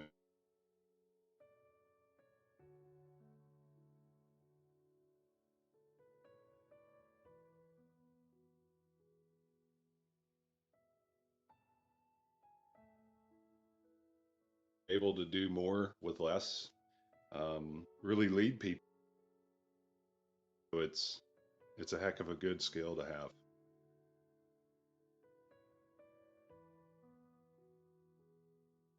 It is indeed. But when you want to think about the past, you can. I think Andy and I were talking about stories and not wanting to go into story as much. And sometimes they're useful to help other people. Because sometimes if someone's going through something, I can bring up a story and that can help them get through theirs. Kind of like, you'll read like guideposts. My mom gets guideposts, and I really love that little magazine. I think they have the best stories in it of how, success stories, and it takes you through, the person having their problem and their strife, and they always seem horrendous, and the person comes out on the other side just better than ever. But I love that magazine.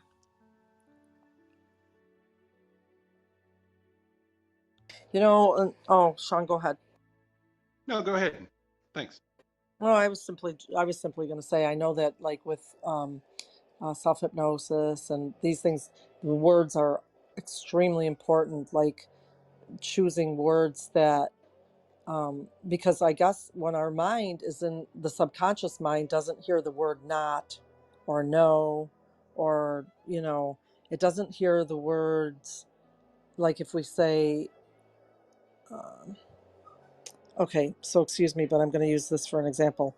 Not separated. It hears the word separated, and our mind goes to thinking about separation, which is not what we're trying to do when we're in that meditation. So the reason I bring this up is simply because we don't want to negate our effort, and I know that you're studying that.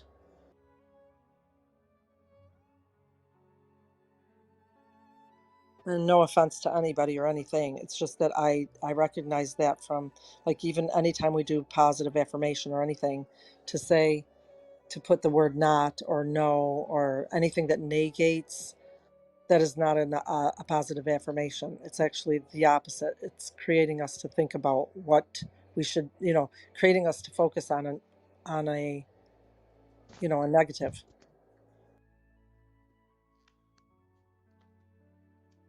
Do you know what I mean, Sean? Not putting you out, but Absolutely. only because you Absolutely. were on the, yeah. Yeah.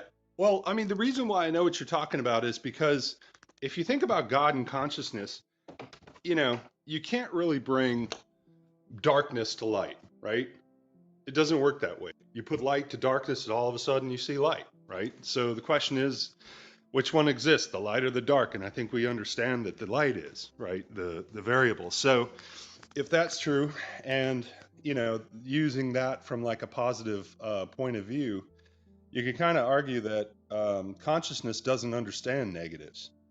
So like If you say, I don't want to walk today, consciousness just hears, I want to walk today. So Exactly. I completely agree. And that's the reason I just bring the subject up. Maybe this wasn't the place to do it, but in a way it is, because it's our own self-talk that we just are discovering that is creating our future.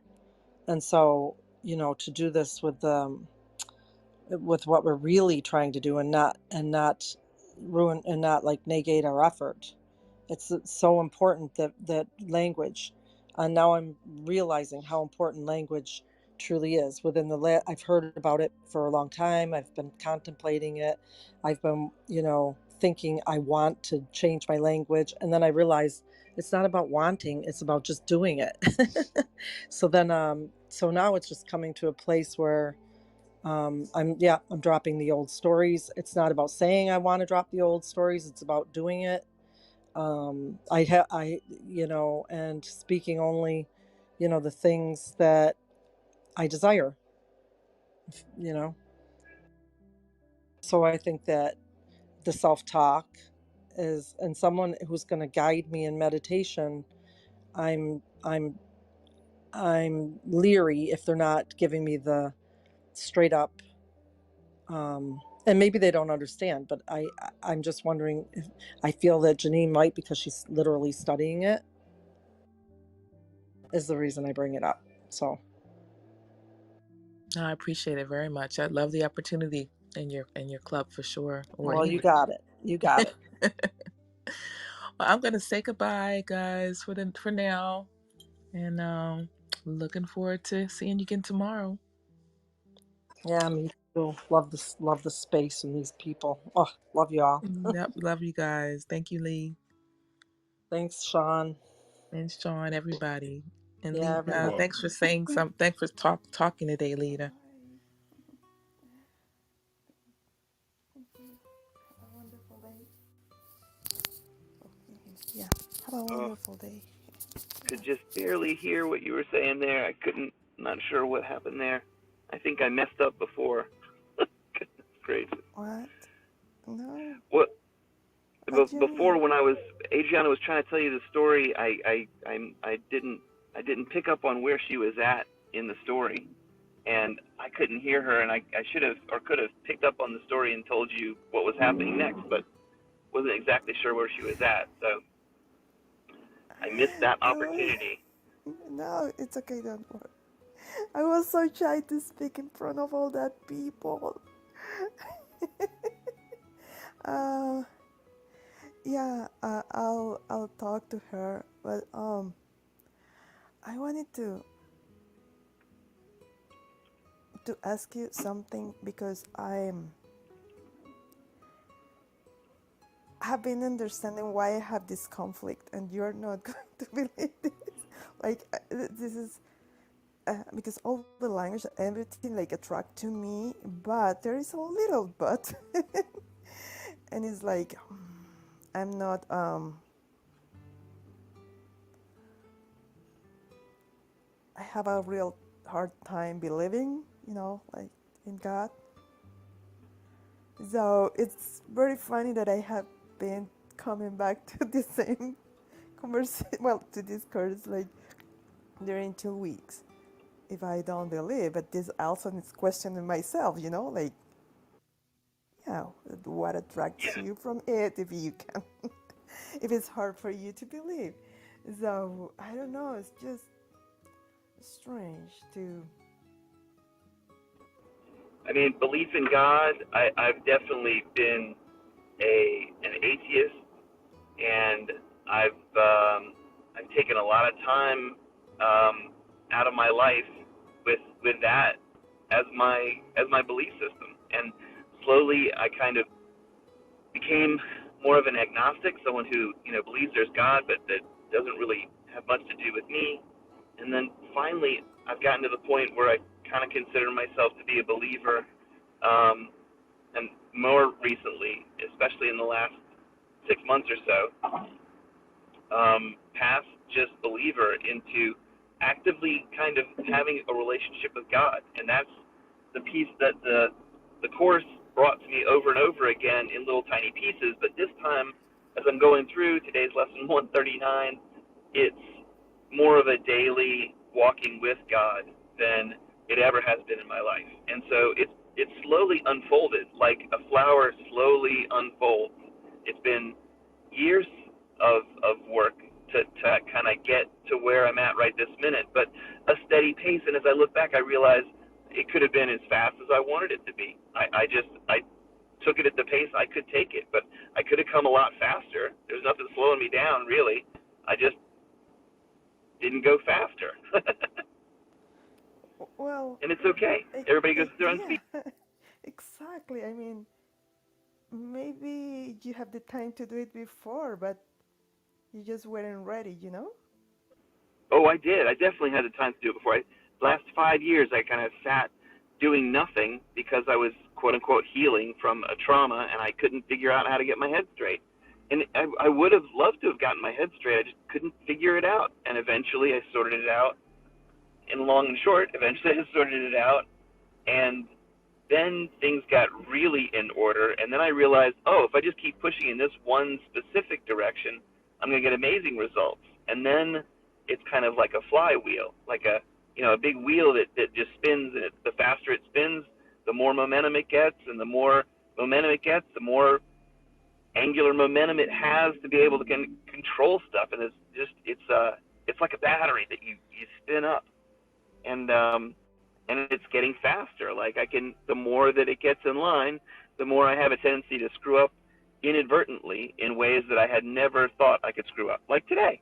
Today I screwed up with my girlfriend. And it happens, and I'm going to try not to beat myself up over it, and I'm sure she's going to be fine. Don't worry. Don't worry. She's having breakfast with her fine. daughter.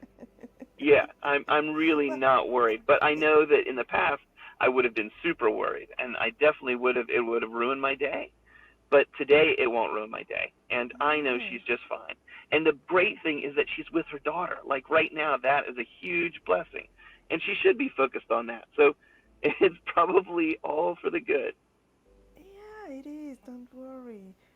Other thing is like I've realized, in this digital communication, there is a lot of opportunities to mess up. Definitely, like we don't hear properly, or sometimes just because we are not seeing the other person, we don't understand exactly what's going on. So, I mean, it's everywhere.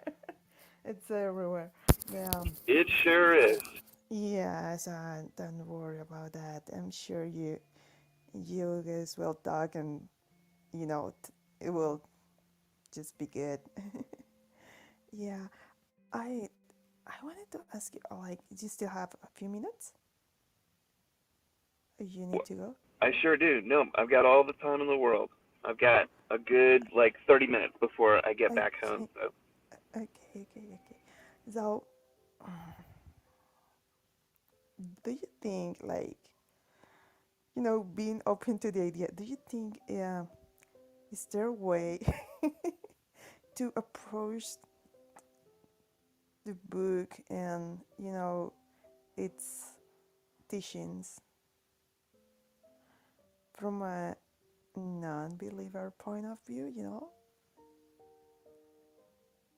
what I mean? Like for some reason, I try to. I keep coming back. I don't know what is just drawing me to it,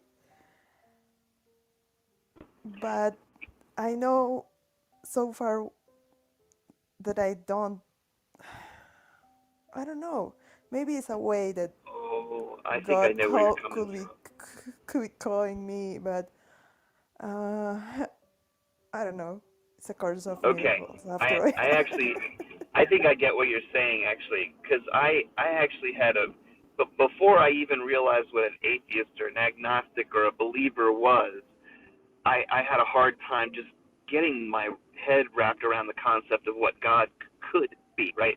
I was taught the man up in the clouds, right? That was a picture that now is broken for me, right? I can't picture God that way. It doesn't work, right? He's never nice enough. He's never patient enough. He'll never not be vindictive in some way. personification of God, it leads to a terrible dead end. So I was stuck, and this, I was in my teenage years, I was stuck going to the 12-step groups where you have to have some belief in God. It's like the first 3 steps are realizing that there's something that's a higher power, something that has a greater power than yourself. Anything in the world that has a greater power than yourself could be a stand-in for God. So this is going to sound so silly, but I had a little refrigerator next to my bed, and it could make ice cubes, and I couldn't make ice cubes. And I tricked myself into thinking, well, that's a higher power. We'll say making ice cubes is something I can't do. That's a higher power, and I'm going to go ahead and tape my problems. I'll write it down on a piece of paper, and I'll tape it with the problem facing the refrigerator part that was making the ice cubes, and that would be God, my stand-in God for right now. Because when you're going through the 12 steps, there's a part of it where it's helpful just to be able to talk to God and pray, and it helped me to write stuff down. So my stand-in for God was the refrigerator. And now, way down the road, like 40 years later, I realized that I could have used anything. It doesn't matter, because God is everything. That's what omnipotent means. Omnipotent means all time, all the material, the whole universe, and every other universe, and every metaverse, everything we've ever imagined is all within God. It's all there. It's the everything. And that means in every single atom, it's in every single last atom. In every photon and proton and ion, it's everywhere. Well, And if because that of is the that, case, it is if that's beyond our dimensions. It's beyond, like when Dad talks about the 5th dimension, it's beyond the dimensions of what we think. We only live in the 3rd dimension, so we don't get to kind of dwell in all the dimensions that God is. But you can be sure that God is everywhere and everything in all the dimensions. And so that one thing has a level of knowledge that we can't assume. It makes it so much easier not to judge, because that God, that omnipotent God that was Jesus, that's a part of us, that's a part of our soul, that's a part of the life force, that God is nothing but love. There's no shadow in that God. That God is pure light, pure energy, all of thought, all of consciousness. It's all of everything. It's so much larger than we can really comprehend. But to get a sense that every single atom has the fullness of God in it, and every world and every planet and every solar system and every star, that starts to get you a sense of how big God is and how small we are. And so we might as well trust that God can do something for us today. Because today, our day could be great if we wanted it to. It's all in our perspective. If we wanted it to be a fantastic day, the most amazing day we've ever had, that's our choice. We can trust in God that it's going to be fine. God that has always been and always will be is beyond time, allness of time, meaning the final resolution of everything in the end. When we're all there in heaven, that's where God is too, and that's where the permanence is that we talk about in the book. That it's always going to resolve itself, because in the fullness of time, God knows, and that part of us that is God knows, everything is going to work out just fine. the I hope that gives you a little bit of a glimpse into kind of the revelation that you get as you read the book, and you get more and more deep, and you kind of uncover each petal of the rose. You get to that huge vision that, God really has this all taken care of, and I really can't change anybody else, barely change myself. So, I might as well trust that he's got this.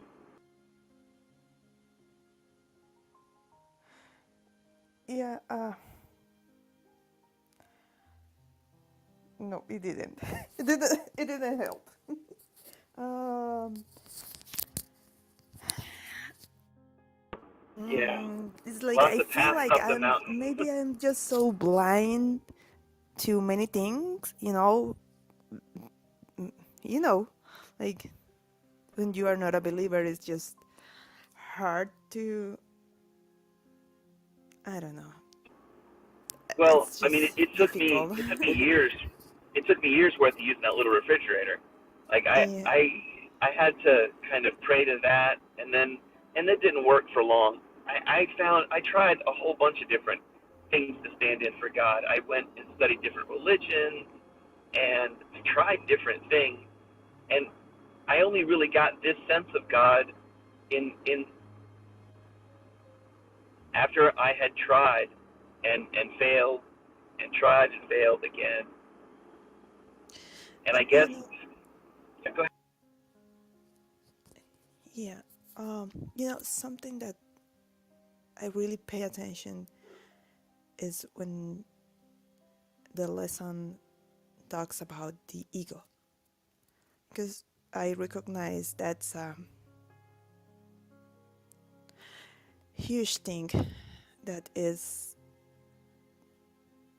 keeping me and all of us in bad situations.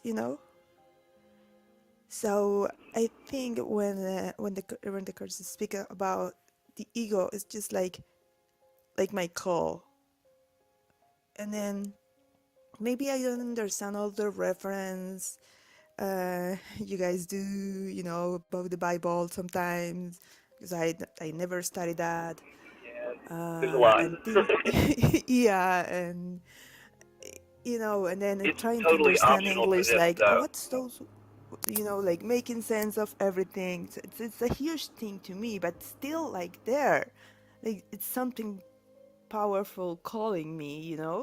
So maybe just as Yeah, Janine I says, think like, it I think doesn't I matter get it. because everyone has, like, just a different approach.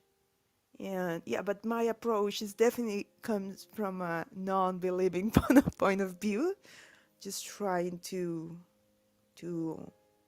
understand how. Just getting the non-duality point of view Yeah, is a big deal. That's so hard because it's so different than what we see all the time.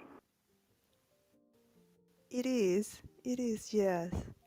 So I think I'm gonna go slow with this, not as the other participants that are like, you know, they Oh, always have that's like okay. the right We're only on day 139. We've got another 200 days to go in this year, so there's still so much more to get. And honestly, I like the non-dual. If you can get the idea of two sides to a coin in the non-dualistic world, means both sides of the coin are important and right and true, and both sides of the coin get to have their own correct part. All of a sudden, that opens up everything that we thought was good and bad in the world to become good.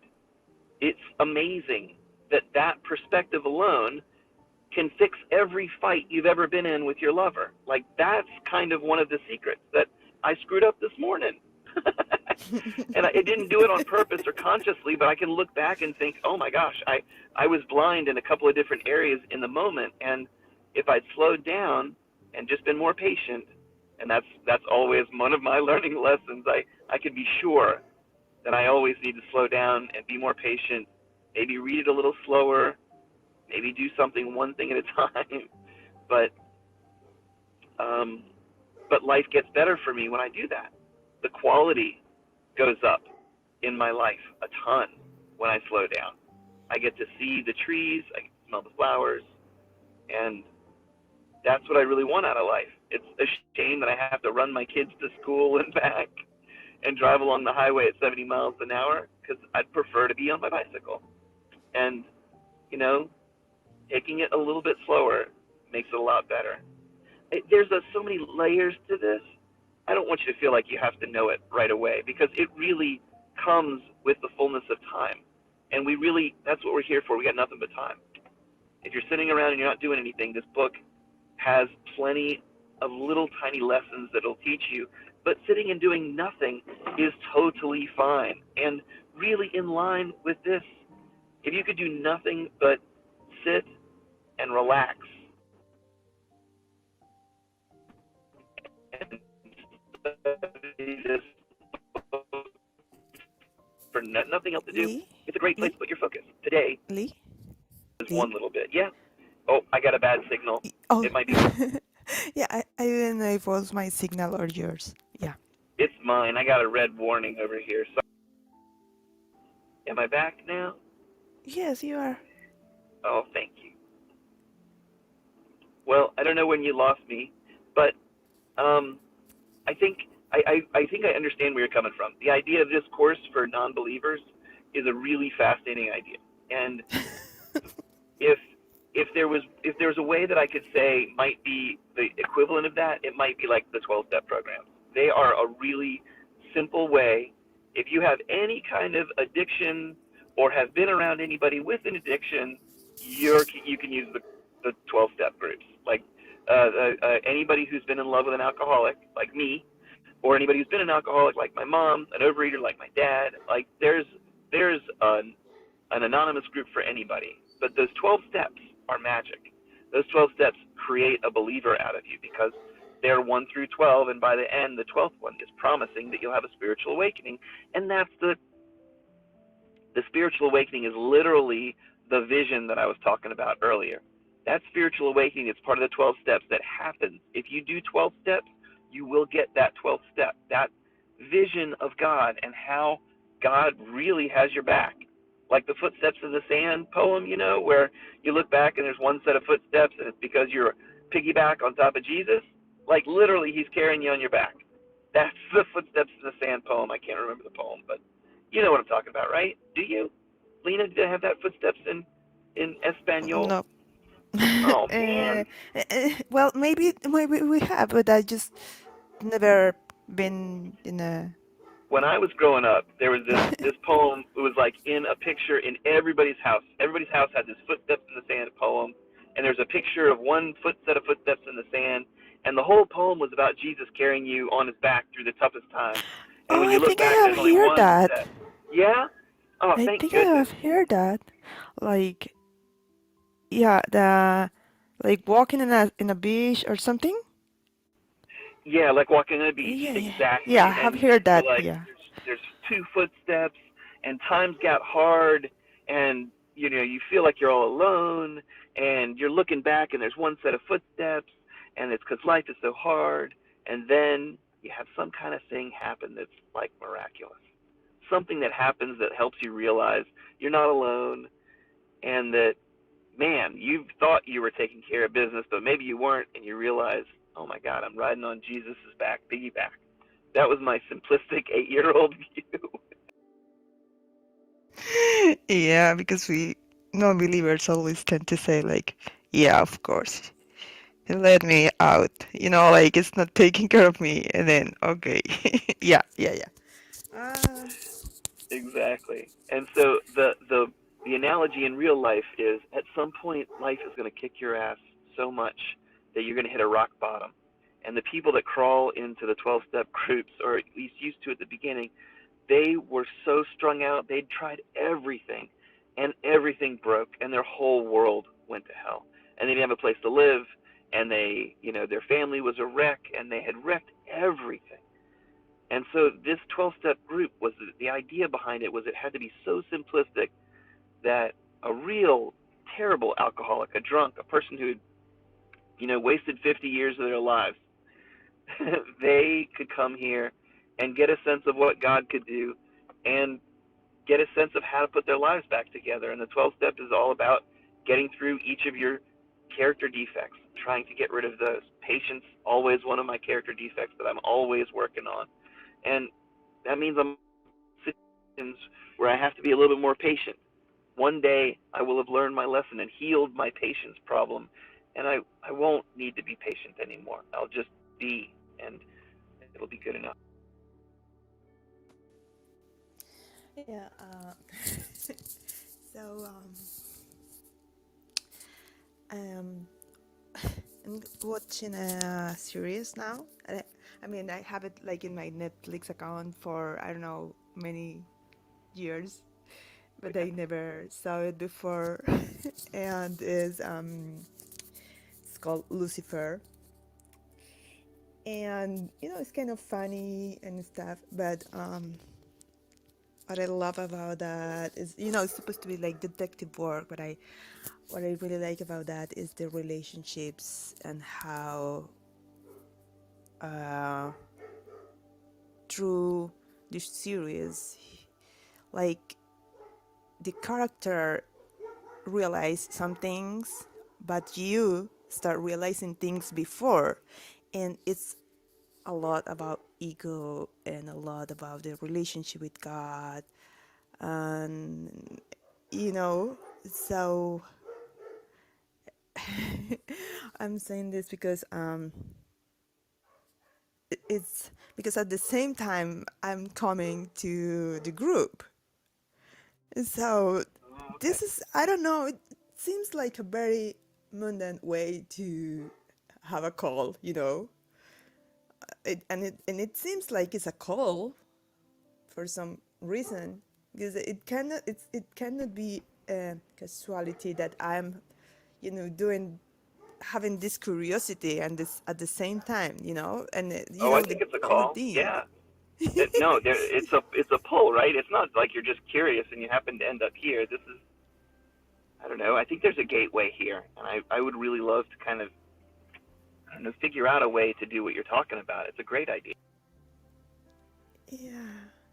Uh, yeah. Well, I said it's a course of miracles after all. So That's true. yeah. That's true. It And does I feel think like it the will more, take a miracle for me. It will take a miracle for me to believe. yeah, it's funny how what we believe in is kind of what we're willing to be open to, and open to getting proof about.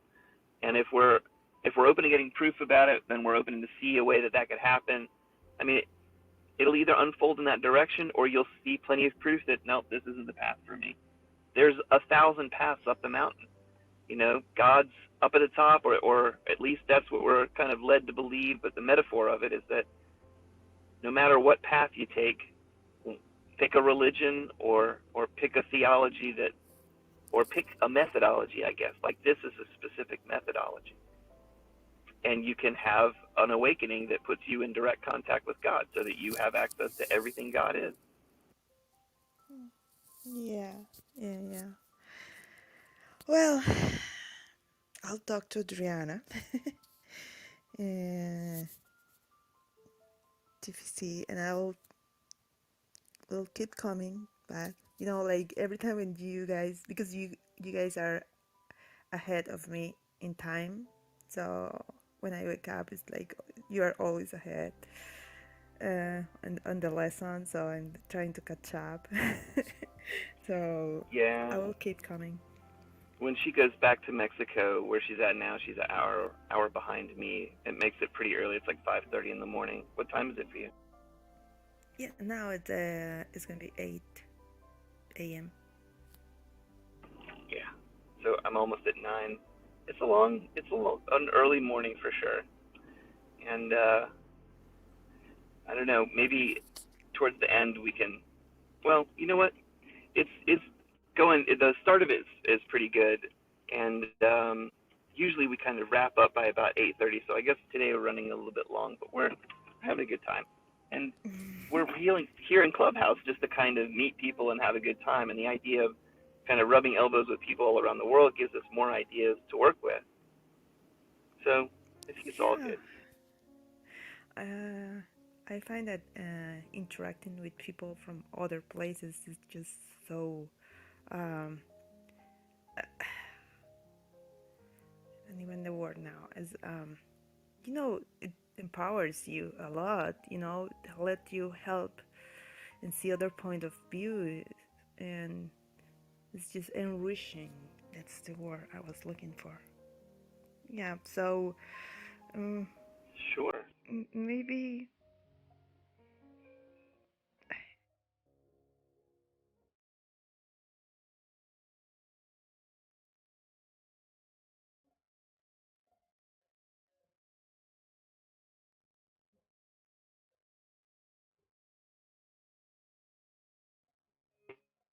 It gets a little bit easier to kind of recognize these things. It's so funny.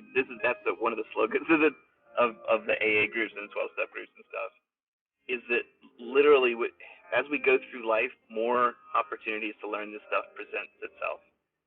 And we can learn this really peacefully as a student, and it could be no big deal, or we can go through it egoically, and it could be hell on earth, and it could be miserable for us. And a lot of us spend a pretty miserable life until we realize that misery is optional. And that's one of the lessons that I'm here to learn.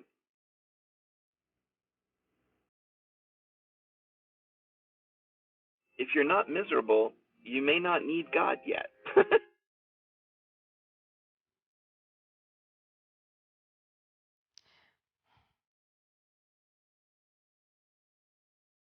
Yeah. I have heard a lot of people that, like suddenly become like super, you know, they all can do is like talk about God, while before they didn't. And to me, it's always like, what happened to this person? It's like, No, the old boy's on fire, boy. Oh my goodness, those can get really annoying. yeah, yeah. Sometimes it's like, no. I've Yeah, been there. I've been on both sides of that one. yeah. Um, well, I don't know. Um, so wait a second. Hi, Joey. You just wrote something. Yeah.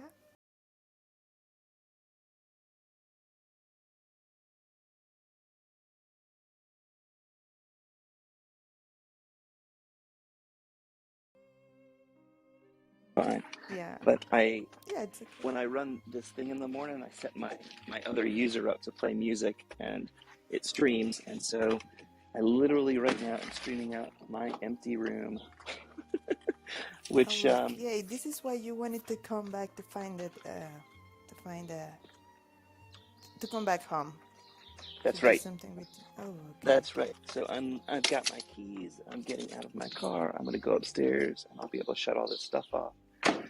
But in the Oh, meantime, I just have to sit here and talk to myself. Or if somebody's nice enough to stay with me, I'll talk to them.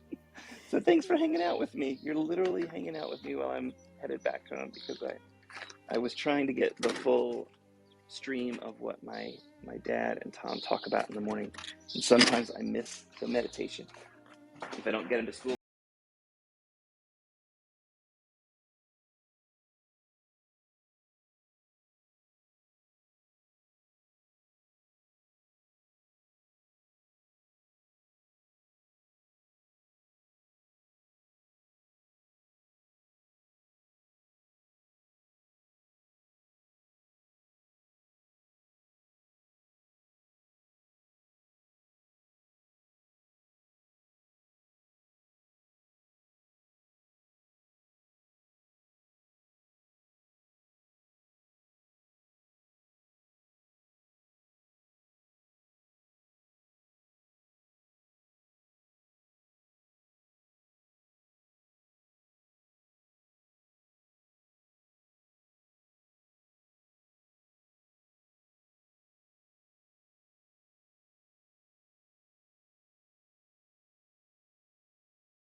There we go. I know you're there. Could you come a little closer to your mic? I can barely hear you. It sounds like your phone is in your pants pocket.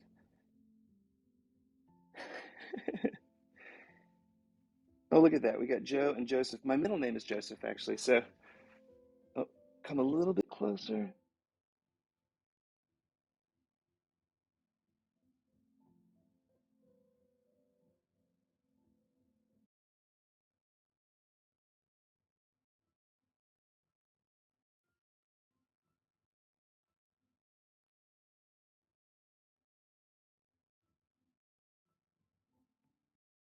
All right. Hey, Joe, can you talk just one more time? Let me see if I can hear you now.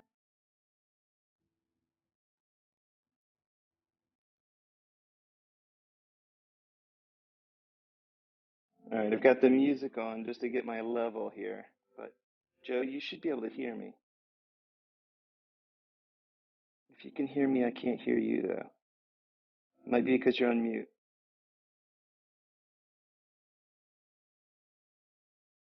All right. Anybody else who needs to do a mic check, you're welcome to come up here. I'm kind of wrapping things up, but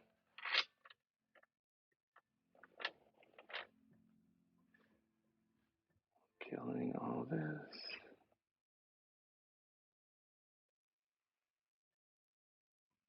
Hey, Joseph Tedesco. How are you, sir? Good morning, Lee. Did you guys already read the lesson? I did. I Ah. read it first thing this morning. If Oh, you'd okay. want, I'd be happy to replay it for you, though. To be honest with you, I need to go review it, and I No, can no replay worries. it right here. I just got the notification that the room was open, so that was weird. All right. Anyway, no Oh, how worries. interesting. Yeah, Well, I was actually getting ready to play it, and I can play it right back here, right now, if you want to hear the lesson read. sure. That'd be awesome. All right, fantastic. Then hey, Joseph Tedesco, how are you, sir? Good morning, Lee. Did you guys already read the lesson? I did. One second, I read it first. Deja vu. That was the there's the live replay right there. Good Lord, that was weird. I mean, I've got it live. That's what's right up above too. But yeah, it's funny when it starts right up there like that. So let me just skirt along to the beginning of the actual session, and then I'll start that back up again. It'll be a little bit less quirky. All right, man. Here we go. Somewhere in here. We come to a decision to accept ourselves as God. A little bit too early. Looks like I got the video started late. All right. Going back just a little bit here. There's no question, but reflect. Almost. There we go. Just turn the volume down. Try not to worry about it. Maybe figure it out tomorrow or today. Yeah, I will. All right. All right. Control the volume, don't worry. No big deal. I will accept the atonement for myself. Workbook lesson 139. I will accept the atonement for myself is the end of choice.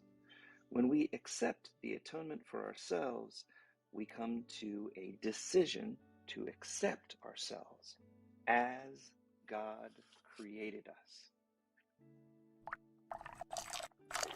And what is choice? Except uncertainty of what we are. There is no doubt that is not rooted here in the uncertainty of what we are. There's no question, but reflects this one question about what you are. There is no conflict that does not entail the single, simple question, what am I?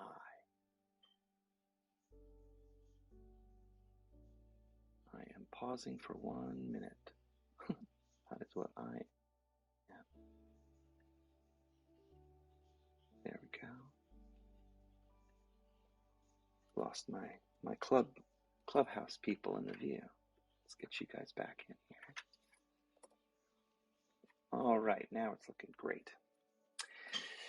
Yet who could ask this question of that would make more sense if you could see it. Except one who has refused to recognize himself. Only refusal to accept yourself could make the question of what am I seem to be sincere.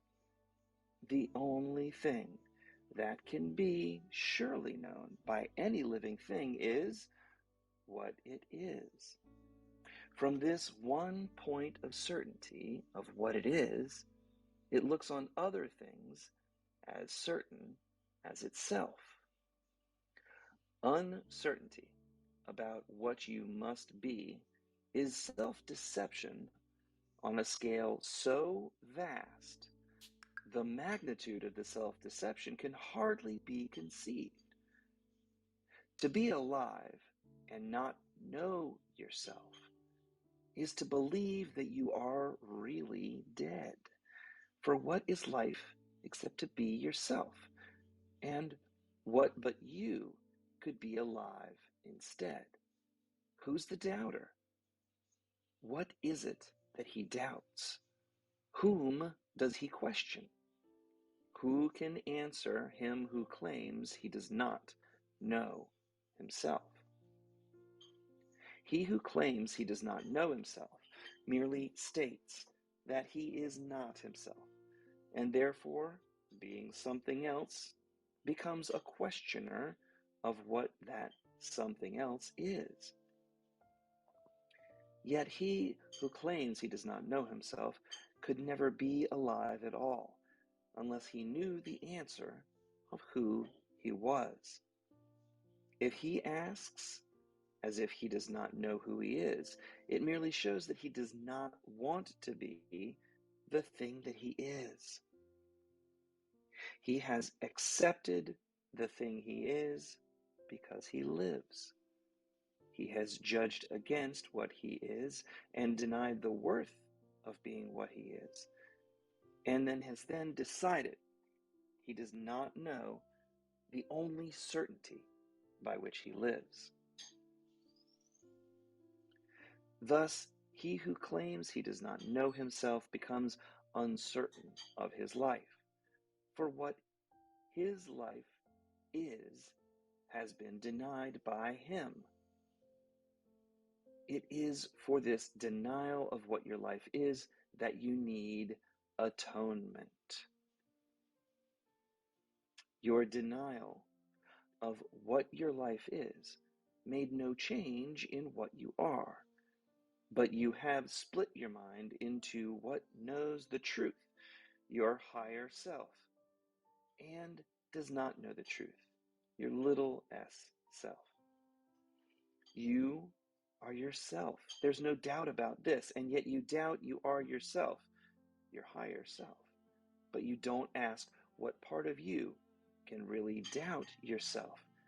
Your ego, your little s self, cannot really be a part of you that asks this question. For your ego asks of one, your higher self, who knows the answer. Where your ego, a part of you, were your ego a part of you, then certainty would be impossible, for your ego would not know the answer of what you are. Atonement remedies the strange idea that it is possible to doubt yourself and be unsure of what you really are. This belief of the ego that you can be unsure of what you really are is the depth of madness. Yet, what am I is the universal question of the world. What does this mean? Except the world is mad. Why share the world's madness in the sad belief that what is universal here, which is the claim that each does not know what they are, is true? Nothing the world believes is true. The world is a place whose purpose is to be a home where those who claim they do not know themselves can come to question what it is they are. And those who claim they do not know themselves will come again until the time atonement is accepted. And those who claim they don't know themselves will come again to this world until they learn it is impossible to doubt yourself and not be aware of what you are. The only acceptance can be asked of you, for what you are, your higher self, is certain. What you are is set forever in the holy mind of God and in your own mind of your higher self. What you are is so far beyond all doubt and question that to ask what must be obvious to your higher self is all the proof you need to show that you believe the contradiction, that you know not what you cannot fail to know, which is to know what you are. Is it what I am? No. Is what am I a question or a statement which denies itself in the statement? Let us not allow our holy minds to occupy ourselves with senseless musings and egoic, imperfect questions, such as this. We have a mission here in this world. We did not come to reinforce the madness that we once believed in, that we are the little self. Let us not forget the goal we accepted, which is to end the mad claim of not knowing who you are. It's more than just our happiness alone that we can. What we accept is what we are. Our higher self proclaims that everyone must be along with us. Fail not your brothers. Or if you fail your higher self, don't fail your brothers or you fail your higher self. Look lovingly on your brothers, that your brothers may know that they are a part of you, and you are a part of your brother's higher self. This oneness does atonement teach, and atonement demonstrates the oneness of God's Son. It's unassailed by his ego's mad belief that he knows not what he is. Today, accept atonement, not to change reality, but to merely accept the truth about what you are, your higher self, and go your way rejoicing in the endless love of God. It is but to accept atonement for yourself that we are asked to do. It is but to accept atonement for yourself that we will do today. 5 minutes in the morning and at night, we will devote to dedicate our minds to our assignment of the acceptance of the atonement for ourselves today. We will start, hey Papa, can you read this part? We will start this review through the end so I can go wake up Gracie. We will start with this review of what our mission is. I will accept I will atonement accept for my... Awesome, thank you. I will accept atonement for myself, for I remain as God created me. We have not lost the knowledge that God gave to us when God Himself. We can remember this knowledge, that we remain as God created us for everyone. For in creation are all minds as one, and in our memory is the recall how dear our brothers are to us in truth, how much a part of us is every mind, how faithful our brothers have really been to us, and how our Father's love contains them all. In thanks for all creation, in the name of its Creator and God's oneness with all aspects of creation, we repeat our dedication to our cause today each hour, as we lay aside all thoughts that would distract us from our holy aim of accepting atonement for ourselves. For several minutes, let your mind be cleared of all the foolish cobwebs which the world would weave around the Holy Son of God, and learn the fragile nature of the ego's chains that seem to keep the knowledge of your higher self apart from your awareness. As you say, I will accept atonement for myself, for I remain as God created me. Thank you, Papa. Fantastic. That gets us to the end of the lesson. And now we'll start on the notes. And Tom's going to have a meditation for us.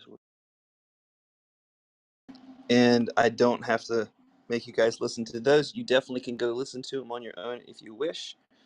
If you're interested in continuing to listen, I'm going to continue to review today's, and I'm happy to play the notes. But just to let you know, I'm kind of on a replay, just checking my work and making sure that things are working, and replaying it here in the channel if you're interested in listening. So if anybody wants to say anything or you want to raise your hand, let me know. I can, just in case it's not working, turn it off and then turn it. Curiosity, Lee, the question you asked in the chat, did you Yeah. guys discuss that or talk about that? I don't think we ever really came back to it. Let me take a look at what the question was here. Let's see. And this was at the end. This is the question that Tom poses at the end of the notes that I was just getting ready to read. Why does the lesson ask that you only accept atonement for yourself? Shouldn't you be accepting it for everyone? So really by the end of it, the upshot of that is the at-one-ment is just the realization that you are a part of God. And if you're part of God, then you have to accept your part. You can't force anybody else to accept their part for themselves. So the at-one-ment is realizing that your soul, your life force, the part of you that is connected to God, that is the real thrust behind your life, is the piece that you get connected to through the atonement.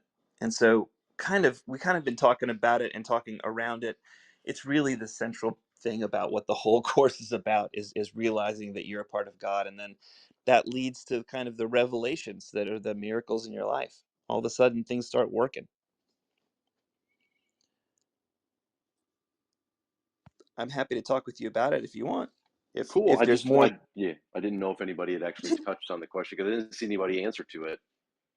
Yeah, not directly, but honestly, the notes are all about the atonement and really figuring out how to accept it for yourself. It's almost like you remembering that it's the way it is rather than discovering something new.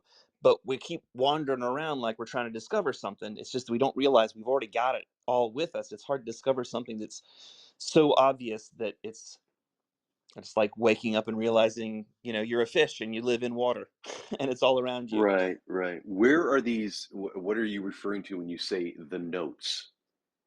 Glad you asked. So I read from a book from a guy named Tom Wakechild. Tom Wakechild is in the session in the morning. He's now doing all of our meditations, but he wrote a book called A Course in Miracles Workbook for Dummies. He's had to rename it because the For Dummies people um, hold on to the For Dummies name really, really carefully. And he wasn't part of the Wiley publishing system. So his book he wrote for every single chapter in the main text. He wrote notes on, and then he went through and he did notes on every single lesson. And so I read through the lessons and then I read through his notes on the lesson. And the notes really they helped me a ton as I was starting to read this. It's taken me about 6 years worth of daily reading to get to where I am right this minute, and I'm sure it could have taken less time. Probably could have taken a lot longer too, but it could have taken it took exactly the right amount of time to get where I'm at. But I was so depressed. I was close to suicidal last year, that recently. So I've had some really bad lows, but I'm in a great place right now. I'm absolutely living a blessed life, and I can't explain it other than I get it now. Which doesn't explain very much, but that's why I come here every single morning and read this stuff, because that explains it through me instead of me trying to explain it with my own little pitiful egoic brain. Got it. Okay, thank you. I just didn't know where these notes were, what you're referring to. No problem at all. Cool. I come back to it a bunch, but I don't expect anybody to remember, and I know that as people come through, I just kind of repeat myself, and so I don't want to repeat myself too much. But this, I don't know. This is definitely a path in life, and I've been happy to share it. Michael, how are you doing today, man? Hopefully you're having a better day. Yep, doing okay. Raining here in New York, but doing good. Good. All right. Well, I'm going to keep playing this. If you guys want to listen to the notes with me, that's cool. but just letting you know where I'm at. And I usually get started about 6:30, and so coming up on 3 hours. I'm going to wrap it up pretty soon.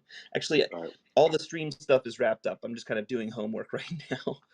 Cool. Well, thanks, Lovely, for replaying that. I appreciate it. I'm gonna split off, but I appreciate you replaying that for me.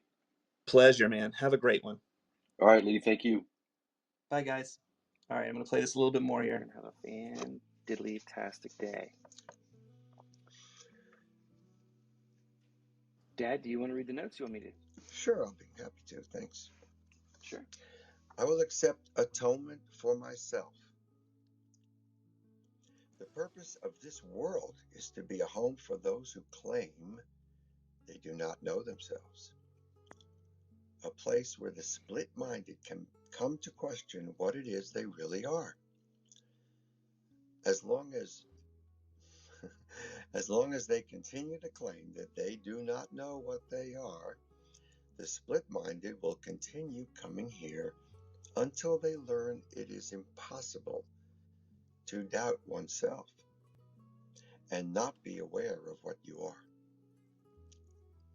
This world will be the split-minded's play school,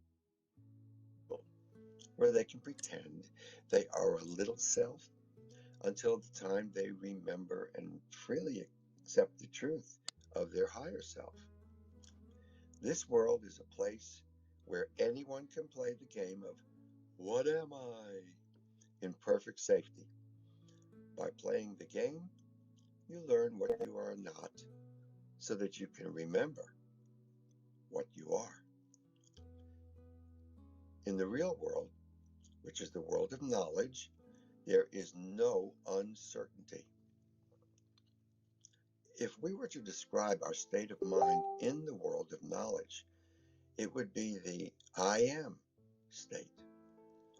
In creation, all minds are one mind and are part of that I am state.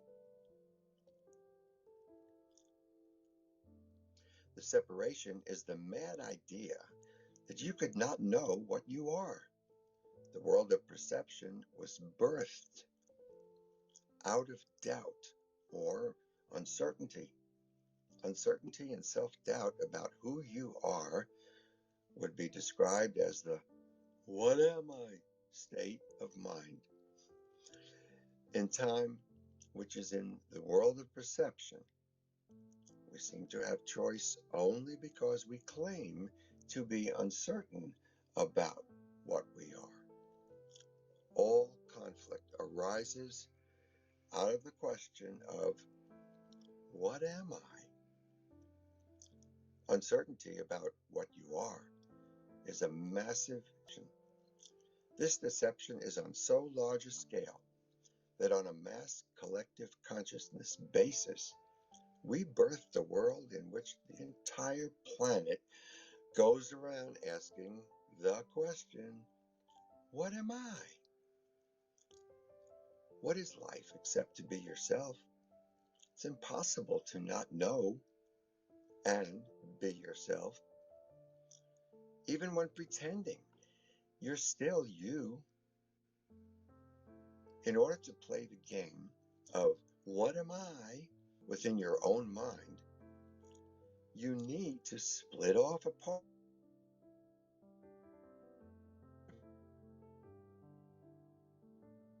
of itself of your mind that does know the truth. Throughout this course, these parts have been referred to as your little self and your higher self. The world of time and space is the game board upon which the game of what am I or what I am is played out. The game always ends. Lee, you went a little bit too fast on that. Turn back, please. The game always ends with each participant reawakening. It's okay. And remembering two of the us truth. controlling. Sorry. Lee, you want to put yourself on mute? And remembering the truth of who they are. Like that's where everything went wrong. Of atonement for All right. ourselves. now I know what happened with a little bit of technical difficulties that I had before in the day, and that was the problem I needed to solve. This was me doing my homework to figure out what I did wrong earlier today. Hey, if anybody down there is interested in hearing more, I'm here every single morning at about 6:30 in the morning reading this stuff. I was just rereading some stuff and rewatching what we had read earlier. If you are interested, there's a link up above where you can listen to the whole playback if you're interested. And tomorrow we'll make another one and I'll screw up in some new way and I'll learn lessons from that one. So have a great day, everybody. I'm going to close the room down. Actually, I'll stay here for a minute or two, but I'm going to close the room down on this computer so I can get busy with my day job. Hope y'all have a great day.